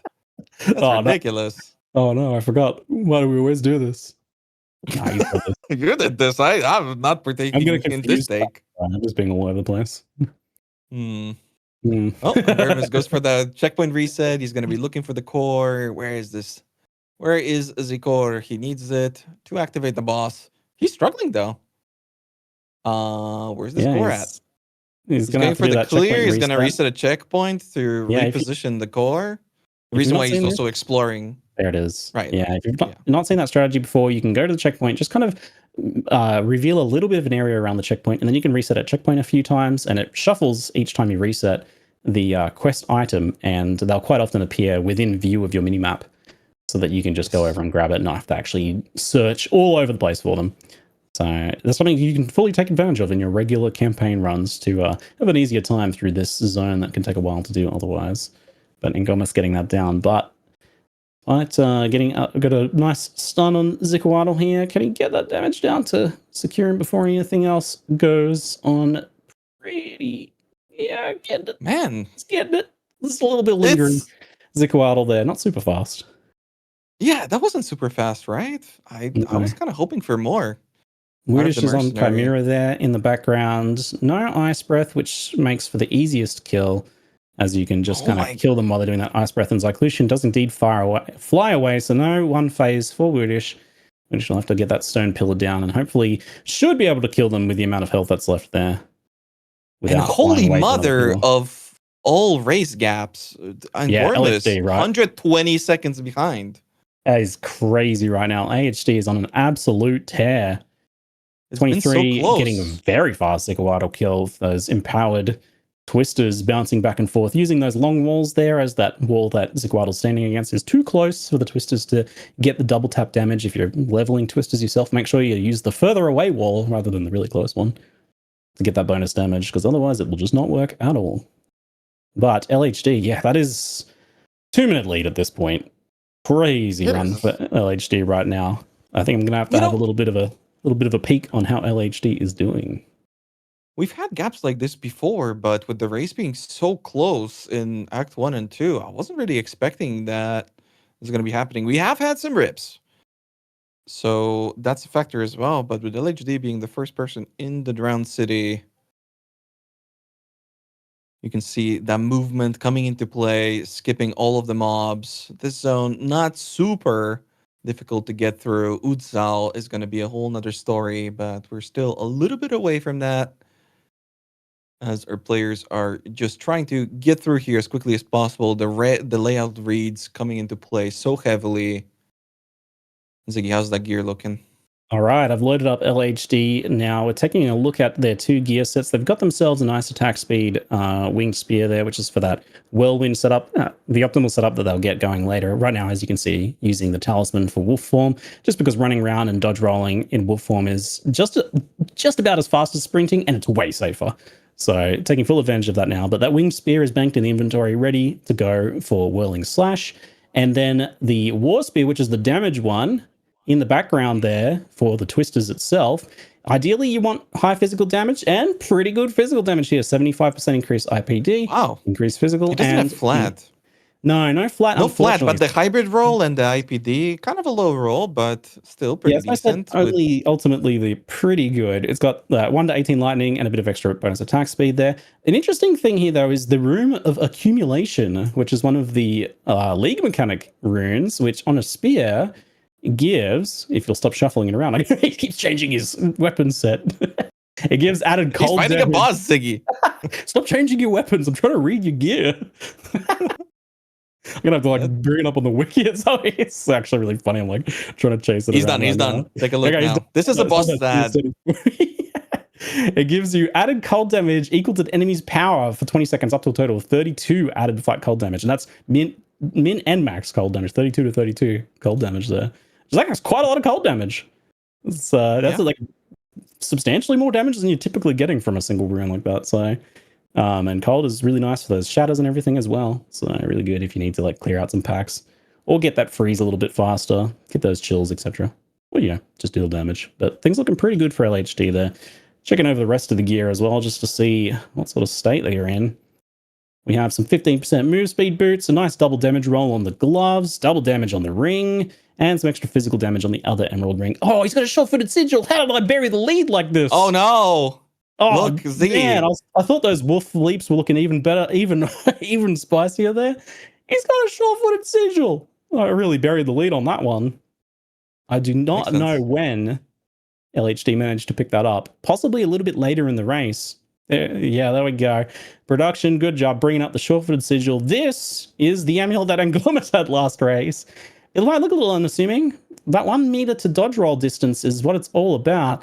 That makes you just so much faster. Safer too, ultimately. Unless you are not kind of used to that extra range and you dodge roll into a pack and die. Can happen, but that extra dodge roll distance is just so fast. Yeah. But interesting, I think interesting observation also for the Temple of Kopek. This time around, the exit out of the first floor was not in the furthest point. So typically our players will go there because it's got a slightly higher chance than the 2 other corners. So every single player will run there, inevitably run into a dead end unless they're watching somebody who's further ahead of them in the lead. Maybe they're watching the stream and cheating. Okay, don't do that.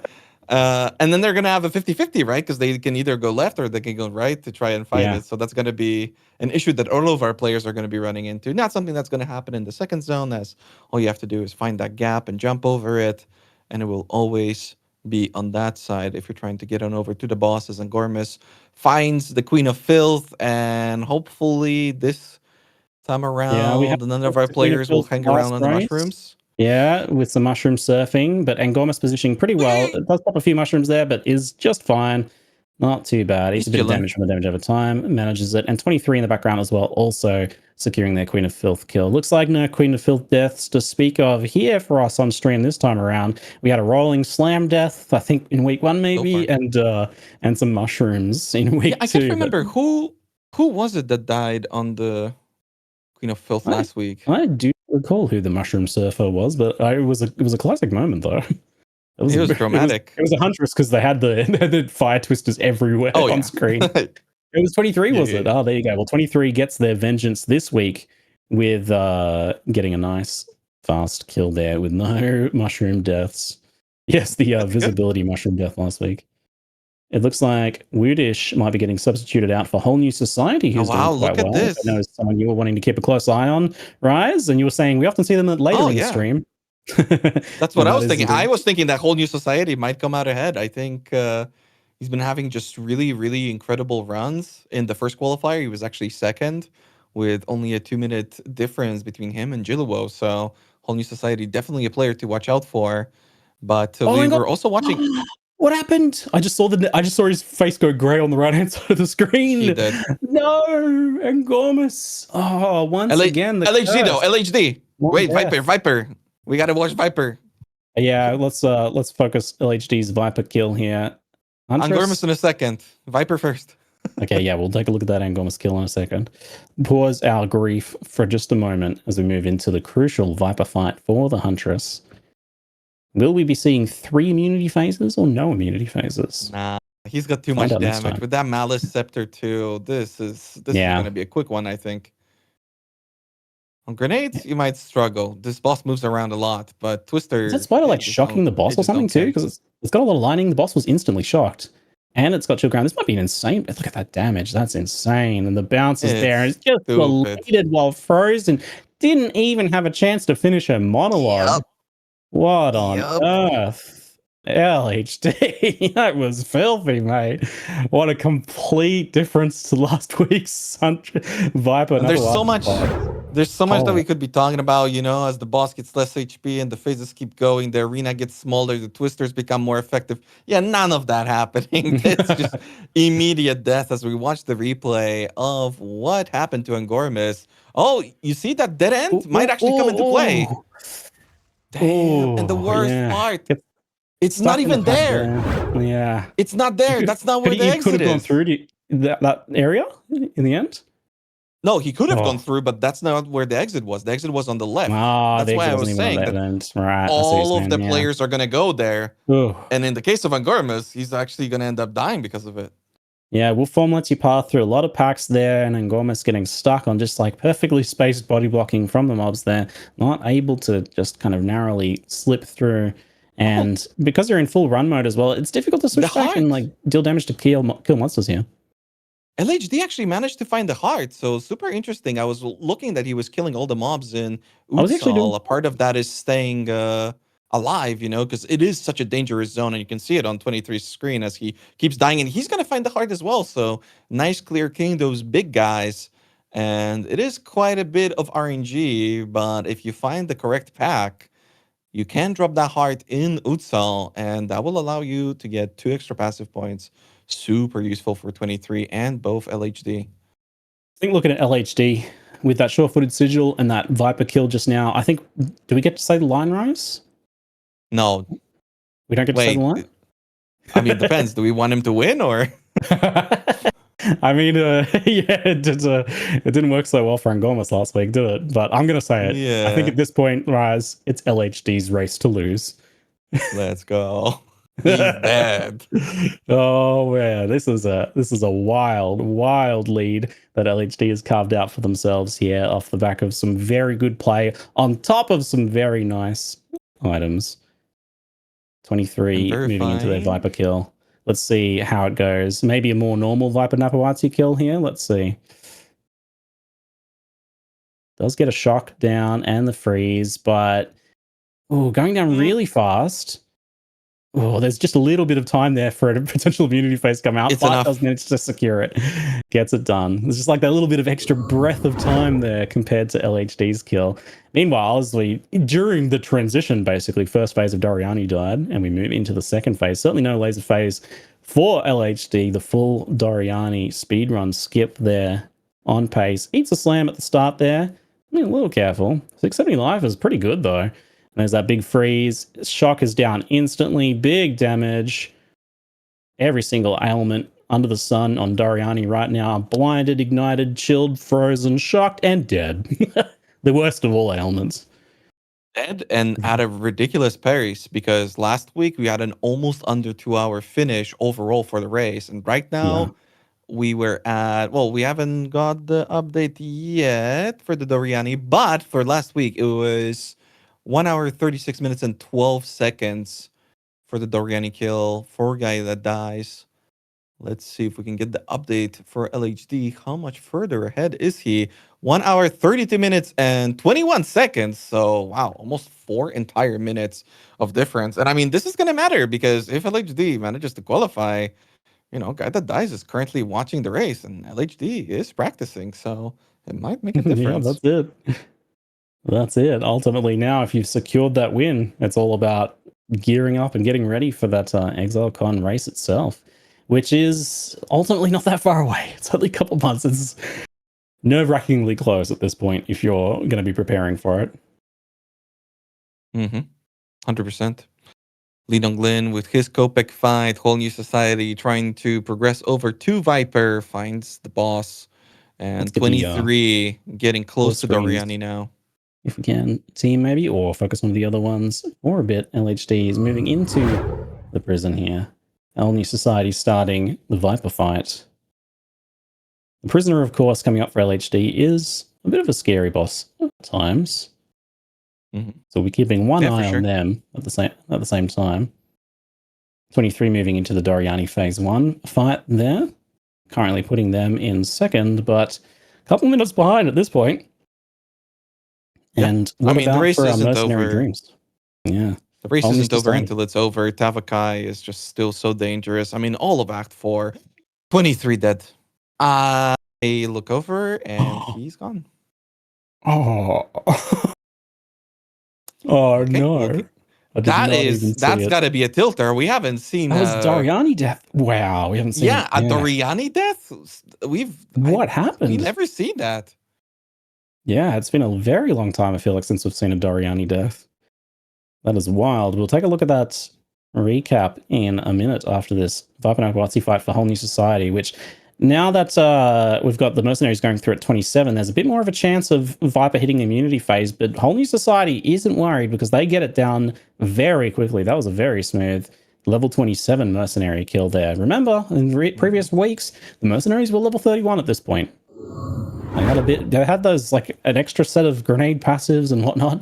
There's a few differences in the trees. Some of the mercenaries taking different approaches. But ultimately, there's been some cost to try and shave those minutes off their times. All right, here's 23. Oh my! Well, that fire risk must be a little bit low. There's just a quick little flamethrower. It looks like ate that Ziggy, check him. Check him statistics. Check him resist. What happened? I need to have a look. Get his statisticals. This was crazy. I mean, you're always talking about lightning resistance. You need it for this boss and that boss, and in the past, you've had different strategies for Act 4 so that players wouldn't have to switch out gear, and so they were focusing on sapphires. Fire damage? Come on, on Doriani? I don't know that I've ever really seen that before. That is wild. But yeah, sometimes we forget about the humble resistance, but ultimately, let's have a look. I mean, it's not too... Look at LHD. He's got the most broken, annoying mana donut on the planet. He's just sitting on top of it. Wait, is that... Oh, no. It's coming in the boss. He's going to have to reset or something. Wait, no, that's his guy? No, that isn't his guy. No, that's not his guy. That's not his guy. There's just a donut in his arena. He's fine. He killed it before the boss started. Only just though. But he's going a little ratted. He eats a giant slam there. Oh man, this is a good arena for the Twisters though. And those freeze comes down. Big damage coming out at this point. But LHD a little bit rattled, maybe a little bit thrown off by that mana donut mob, just harassing him in the boss that fight. Was not giving up. There. Oh mate, that was ridiculous. I was like, that's got to be a new Tame Beast or something. Like, what? Why is it here? Followed him all the way into the boss fight, ran this whole way. That's crazy. you gotta love an unusual occurrence like this in the race from time to time. Keeps things pretty interesting. There we go. LHD getting their kill in the end, catching their breath, and getting it back together. And that was a really optimized fight. We were mentioning it last week, how you want to be standing close to the ballista and all that, and LHD did exactly that. It was super effective. Such a clean prisoner fight. 23 on Doriani now, moving into the next phase. Whole New Societies, phase 2 starting just ahead. And no laser skip for 23. He's looking. Oh, no laser skip. Oh, I thought he had it. No. A little bit of extra time cost there, causing Whole New Society to pull ahead a little bit. Our mercenary hope for this week looks to rest on Whole New Society's shoulders, and Gormus, suffering a death earlier, puts him a bit behind, although he's still keeping up in that top 6 range pretty well, despite that death. But Whole New Society right now getting... it's a bit of damage from that little backhand from Doriani there, but does manage to secure the kill. Yeah, I can't get over that flamethrower death early. That was wild. He has that was crazy. Yeah, he has 23 has 17 fire res, which is like low, but not too crazy with 650 life. I'm surprised. Like, must have just been one of those like perfect positioning. You kind of ran with the flame and just ate every single tick of damage from it. Yeah. I've never seen it before. Wild death. Yeah. But that's what it is. You know, there's so many dangerous things that you have to worry about. And we were used to having so many seasons where Doriani was the finish line previously before Act 4 was out. And yeah, players got so good at the fight we would never see rips. But yeah, as the dangers keep piling on, some of the past dangers come back and end up hurting 23. Let's see if Krutog gets managed well here. So Krutog, if he goes into slamming phase, like the stomping phase, has 2 hitboxes, which are actually his legs, and they can be a bit difficult to hit when you're on grenades, but that is not the case for the Huntress. The Twisters are gonna hit those legs no matter what. But yeah, when he's stomping around, he can become like briefly immune during stomps as well, apparently too. So grenades can actually miss if they time badly on those stomps. And so players have been like coming up with these strategies to try and make Krutog not stomp. If you stand in certain areas, you can block his stomping and kind of break him. And the dev, one of the devs who works on that is like constantly trying to find what they do to do that and then fixing it to make him work again. Zaki, I believe. So there's been this bit of like arms race between players to find a way to break his stomps versus Zaki trying to fix the stomps. And that's been an ongoing that's been an ongoing Zaki thing. Fix it. But we'll see when Whole New Society gets to Krutog and just how that goes for him. But obviously, the Huntress has a bit of an advantage there, as in many cases with the Twister just doing some absolute work in that arena right there. Oh, yeah. But man, what a gigantical lead for LHD. I mean... Oh, mate. Okay. We had an exceptionally close first few acts there. And now things are shaking out with a giant lead, probably the biggest we've seen in any of the 3 races so far. LHD looking absolutely dominant here as all the other players just battling it out in the trenches together. Relatively close between some of the others, but man, crazy dominance from LHD here. Looking like a top contender for Exilecon right now. Even at this point, a death would potentially be recoverable for LHD, and that's wild. Yeah, and this is a player that we've mentioned before all of the qualifiers, because we were thinking that this is going to be somebody who will really show up. But in the first 2 races, you know, he was there, but it was nothing like what we've seen this week around. So the extra effort, the extra practice really showing up. I mean, even if we compare it to the qualifier last week, LHD was a 2 hours and 9 minutes and 25 seconds, so 9 minutes almost behind the Guy That Dies. He is ahead on pace of Guy That Dies with, I mean, so far, what's looking like a potentially first for us anyway, under 2-hour finish. Really incredible work so far. And look at this Scourge kill, just absolutely insane. So much damage. It's crazy. Just getting frozen and destroyed in that one set right there. Huge amounts of damage there. I'm really wondering about this beast there as well. And yeah, a lot of the times we haven't seen the Malice Scepter too. So extra crit is going to help. And it's good news. We've managed to detect LHD stream, so no more funkiness. I was getting a little worried. That's good. No more funkiness there. Okay, yeah. Production was just having a little bit of hard time digging up LHD's stream, so we're starting to get a little bit nervous. Like, oh, is he not streaming?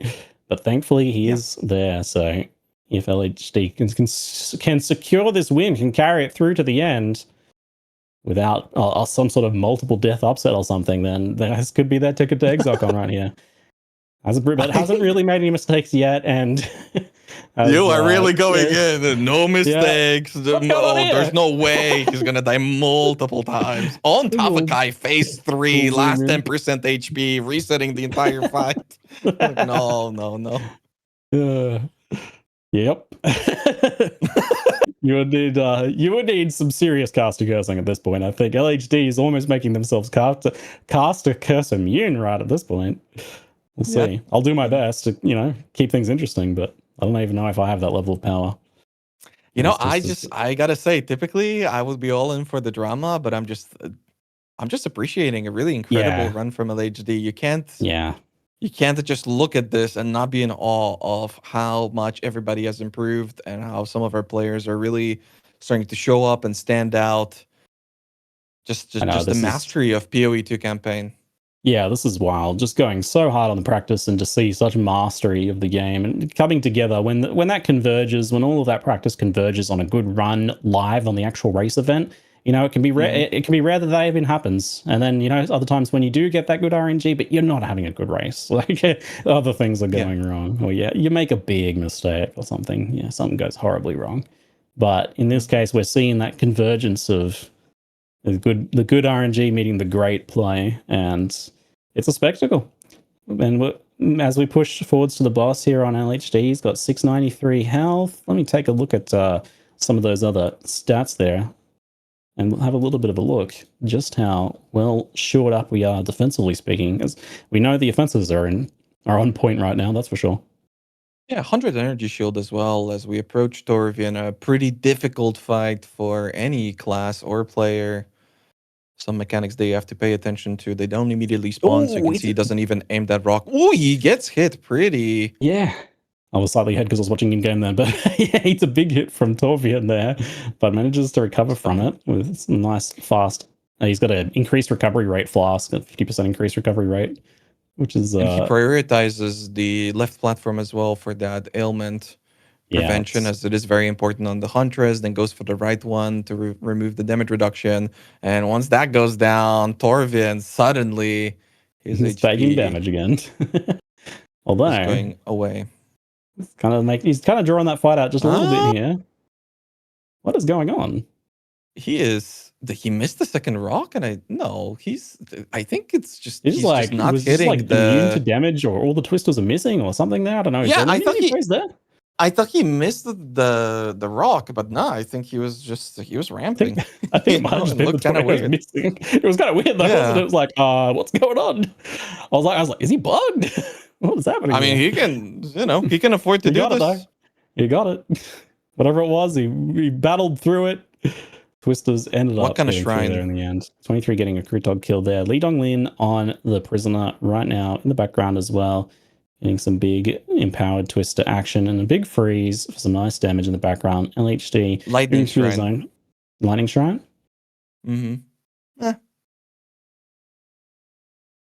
Having a look at the defenses, we've got 65 cold resist for LHD, which means that Tavakai's like cold beams and stuff are not nearly going to be as dangerous. You'll often see players do like a tower shield swap to be able to just block those, because you can actually anticipate those by watching which totem lights up, so you'll know that it's happening and you can like pause the game and swap to a shield. But LHD might not really even have to do that, and it's not something we've seen off the Huntresses too much anyway.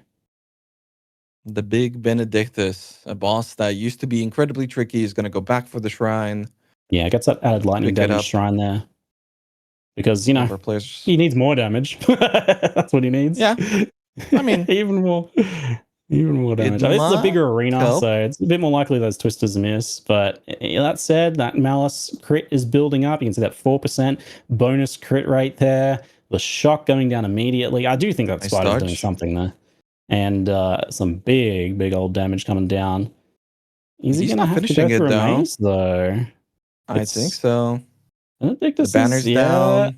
He's not going to get that. Getting desperate. There's the big unleash. Yeah, he's got it. He got it. Nice. Enough damage on that rebound on the unleashed kind of barrage tornadoes there. Very nice. A bit of time to show up his gear, and puts that talisman back in, as you can do a pounce through the door here. There's a nice little skip if you haven't seen this one yet. Players have worked out how to do a bit of a skip in this zone, so you don't get stuck slow walking quite as much. You can position yourself here, and at the right time, which the racers will know based on the dialogue. Although I guess in Chinese, there's probably different timings on the dialogue, so you would need to learn a different set of it there. Getting ready. And we should see... Did we see? Yeah, I guess that was just like a little dash through with the short-footed sigil instead. Usually we see the pounce, but... Did he do it? I don't think he did it. Oh, okay. Because it allows you to kind of like go through a bit faster, but that does look like a slow walking, doesn't it? Yeah, he didn't do it. I don't think so. Oh, interesting. Because yeah, usually we see a pounce onto the doorway, but he didn't actually get the skip here, so stuck with the regular slow walking. And I think that actually affects your ability to like do a portal earlier too. You have to wait for longer. Yeah, you have to wait for longer. There's like very precise timings for when players portal out at a certain encounters and dialogues and things like that. And yeah, this is one of them where you can partially skip the flashbang. Yeah, but, we will partial, be fully. Not the full fully flashbang skip, immersed. unfortunately for us, in our eyeballs. So, flashbang warning for those of you with sensitive eyes right now. That's they're in production. That's one production. Clutch. Why, production. If you guys are going to done. skip away from this, why would you put it in the game? Come on, production. What the hell? Well done. It's about immersing yourself in the eye-blinding terror of the situation of Rollercoaster, runs. Gotta hand it to production. Wanted the developers to suffer. Pixel perfect play there on the skip. Well, and you can see some of the respecking come into play already for the Huntress. A lot of respecking. As a matter of fact, removing some of those sprint nodes, as those are not going to be beneficial anymore. Trying to get some damage, duration, projectile speed. All of those things are going to heavily benefit, as ZiggyD is approaching a very swift finish to the race at 1 hour and 49 minutes. Only 2 more zones to go. With 3 phases of Tavakai. Yeah, this is the big one. We've seen many upsets in this zone, as getting through all of these packs in here can be very, very difficult, very dangerous. You see LHD's got that Demigod's helmets skin equipped there in their inventory with the flexing for the previous Demigod earnings. You love to see it. Let's see how they go through and push in that final push to Tavakai here, as they are well on pace to secure themselves an Exilecon ticket. We have seen some rips in the zone. We've seen some resets as well, as players get stuck in some of these locations. Nice pounce added there. Well played. That was good. Dealt with that. Didn't panic, got stuck, didn't keep trying to dash or anything like that, or try and wrangle them away. Just knew that you could pounce over that fence. Quick reset here on the check. Oh, I'm sorry, moving to the next zone. And then let's see how this final push through goes. You were looking at the gear a little bit earlier. I don't think there has been any changes. He's gotten some exalted orbs, and he was using those earlier, but I don't even think that he was able to use the 3 it's about the same guaranteed ones. 65 cold res, 28 lightning, 17 fire. So reasonable with the 670 life. Not necessarily as high as you. Oh, it's a bad pack right there. That's a very bad pack. What it up? Oh, God. No way. I'm ahead. Oh, sorry. You ruined it, Ziggy, but at the same time, we did see it in mostly real time. Sorry, it's slightly ahead. I was looking at his in-game gear. God, no. Well, we'll get a chance to watch it even once more again, as we can probably bring that up in case you blinked and missed it, because we're going to have 2.5 minutes here of LHD. But the thing is, LHD has that time to spare, and that is so much time. But at the same time, you wanted this record, no? I think that even with this rip, he can still go for the record. Yeah, that we've had in the live races. I think he was actually on pace for sub 2 hours here. It would have been our first sub 2 hours. Way ahead. Yeah, and that would have been a wild world record to set, because that was the sort of time that even race 4 might not have beaten. Usually it gets faster each week, but maybe race 4 wouldn't have been faster than that time. We'll see now. That is just a huge pack right there, and he had nowhere to go, right? Nowhere to go except a checkpoint reset, but did not get it in time. I tried a second dash in that pack. We saw them try a desperate second dash, but I think they knew that fate was sealed right at that point. Ziggy, did we count it as a caster curse? I was talking about how it's a scary zone and all that. Give me some credit. Give me some credit. Yeah. Might have contributed a little bit there, babe. Maybe. Just keeping things interesting for us. Oh, no. But a runner-up, 23, has also died on Torvian. No! Oh, what happened there? We should have the replay for that one as well, which we probably got enough time to take a look at here. We've got time. Brings it up. Very nice. Torvian. Oh, no. This is not where you want to die. Torvian's pretty close here, but as we saw, sometimes all the twisters miss. Okay, but the mechanic is up. He couldn't quite position himself for the rock. The banner goes down. He's trying to finish it. Gets greedy. The double chakra. No flasks available. Yep. And Torvian been worn down.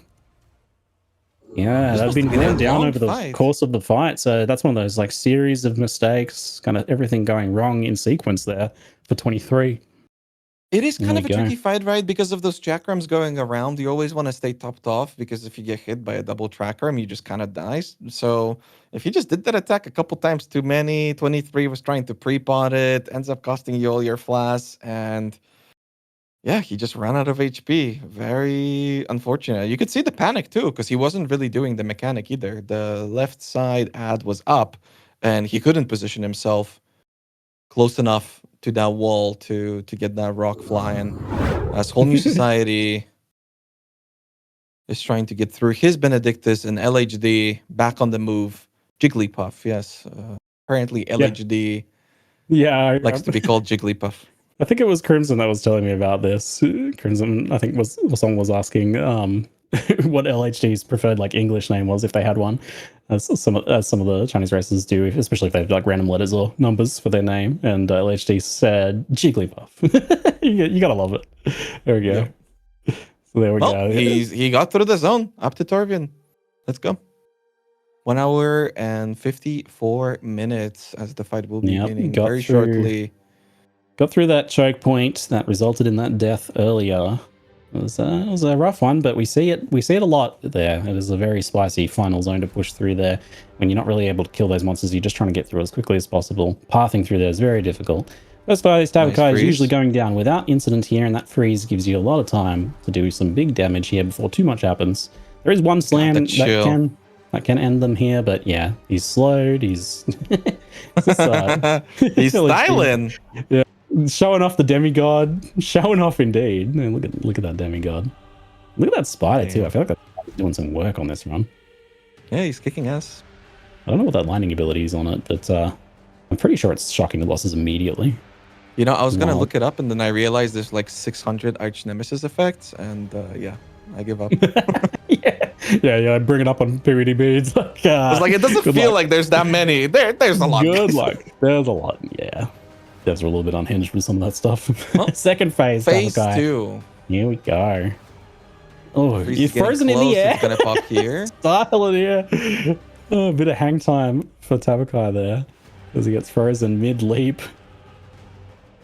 Nicely positioned and dodged that spike slam there. Very comfortable. Just skills another freeze there. It's actually wild how much managing to freeze that boss there. The second freeze there is wild, like when they've got the built-up kind of, resistance. Generally, bosses, if you get something like a freeze or a stun, they become pretty resistant to that for a decent amount of time afterwards. Hearing another freeze again right away. Crazy. All right, phase 3 is the biggest one. This is where most deaths happen. Most dangerous. Another Chinese player potentially qualifying for Exilecon.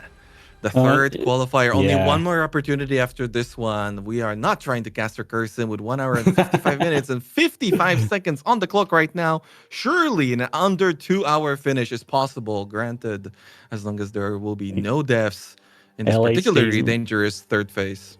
Yeah, LHD is ready with a giant unleashed barrage of twisters. That big freeze, that shock. Tavakai just being embarrassed in front of so many people right now. That is just so different to every other Tavakai kill we've pretty much ever seen. LHD securing, you gotta hand to him, securing the Exilecon ticket, Ultra VIP to Exilecon, to New Zealand on the main stage, racing with the fastest time we have ever seen here by a long shot. This is faster than most people's personal best practice times at this point. What even was this race for LHD here? I had not even really heard of times this fast like right now. That is crazy. All right, well done. Congratulations to LHD on securing that win there. We've got Whole New Society coming through. Our mercenary hopes rested on them for this week, but maybe next week will be their week. Let's focus Whole New Society to close us out for today, as the other ones are going to take a little bit of a while to get there in the end. But usually we've watched like the top 4-ish, but there's enough of a gap here that that was just such a commanding win right there. All of the other ones have been just barely winning. There's a couple things too. Whole New Society potentially will be getting ranked 2 again. Yeah. Also, the fact that he's a mercenary, I think it's a really impressive run considering how close he is to the finish line. Can he do it under 2 hours? Not quite sure. Did he exit? I I think he's done. All right, that's the race. He quit. No shot. He's done. It's like, well, okay, well, that's the end of the race. That was a good run. I thought he might go in for a practice run on Tavakai there, but all right. He's done. He's done. He's like, you heard. Oh, you're right.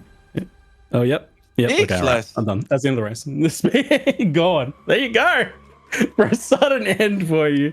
I do hope we see a big run from Whole New Society this week. I'm not gonna lie, I was hoping to see Mercenary win this week, and I knew that in Angormus and Whole New Society I had some very strong contenders there, and we even had some extra surprise contenders today with Relicaria coming out on the Druid and Crimson doing really well on Merc as well. But Ziggy, you're being way too professional about this. What just happened? He actually just straight up dipped. I mean, okay, guys. That's a really good. If he managed to finish, that's a really good time. Yeah, it was. It was on pace for like a time that would have beaten like previous week's records as well. But it's like yes, it's like. And last week also, it was better layouts, and we had 2 diamond shrines in Act 4 as well.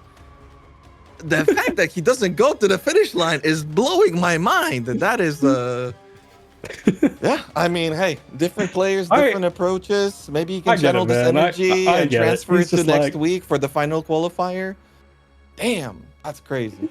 Yeah, I get it, man. Maybe he's just like, time to start my next practice run. It's fine. Yeah, maybe he doesn't need practice because he's Tavakai. Maybe he's doing a bunch of Tavakai practice already. He's like, there's nothing on the line now. This race is done. I'm done with it. Let's get out of here. I mean, in a way, you can understand being mad about something like this. Because again, if this was the first or the second qualifier, most likely he would have qualified for Exilecon. So yeah, understandable, but an incredible run from LHD. Just nobody ever came close. If that was a rage quit, I don't know. But if it was, a pretty understandable one, like you said, because yeah, that is a winning time right there. Absolutely winning time. And any other week, I think he would have had it. Maybe even next week, he would have had it with that time. It would have been a sub 2, and hopefully he's going to show up. A big one. Because yeah, I would don't even more know how to drama call at Exilecon. week 4 now. At this point, like I think you would think at this point they would have a pretty good idea of who's going to take week 4. But Whole New Society's got a very good shot, and Gomez has a very good shot, and there's still a bunch of question marks there. There's several other Huntresses that still have a good shot. I'm hoping we see a Mercenary, or maybe even like a Druid or something crazy like that. But this was definitely a wild roller coaster of a race. Like that, especially those first couple acts were just crazy. Everything was happening. I'm looking at the ladder, and there's so many people. Kiyoum, Woodish, Relicario, Arco, Luxian, Lee Donglin, 23. I mean, the list goes on and on, but there's only one more spot. You cannot afford any more mistakes or unfortunate RNG for this last qualifier. Yeah, that's it. Make sure that you do tune in next week at the same time for the last of the Path of Exile 2 qualifier races for Exilecon, because if the race has been holding anything back, any secret strategies that they wanted to save for Exilecon, no, you don't. You use them now. Use everything. Okay. Can we have a clarification on this? Because this is something very important that production is mentioning. And I'm not sure if I should say it on stream. But I'm not quite, I can't quite remember the ruling for PoE 1. But isn't it the rule that if one of the players cannot show up and they were the winner of the qualifier, the fifth best time then would be the one that would qualify. So if he would have had a really good time, and next week's person would qualify with a worse time and wouldn't be able to show up, Whole New Society potentially could have been the qualifier. Yeah, I mean, if you're gonna secure a best possible time like that, it's that's something I didn't even think of. Absolutely, like life happens sometimes, and maybe someone couldn't attend the race. It would be good to secure that. It's on the rules there. Yeah, if for some reason one of the event winners is not able to come to New Zealand, their Exilecon tickets, etc., transfers to the person who achieves the next fastest time in any of the 4 events. So in even this week's like a sub 2 hour Tavakai kill there could well have been the one that potentially secured that. So. Yeah, maybe a little bit of an early GG there. Maybe he didn't realize that win was loose. But well, I guess we'll have to find out next week then, maybe what that fastest time could be, and certainly who might be the winner for next week. We don't know. We're going to be there. You're going to be there. We're going to be watching it. Let's let's see you folks then. Thanks very much for joining me, Rise. Thank you very much, production, and thank you everyone for watching. That's it for now. We'll see you next time. Bye-bye.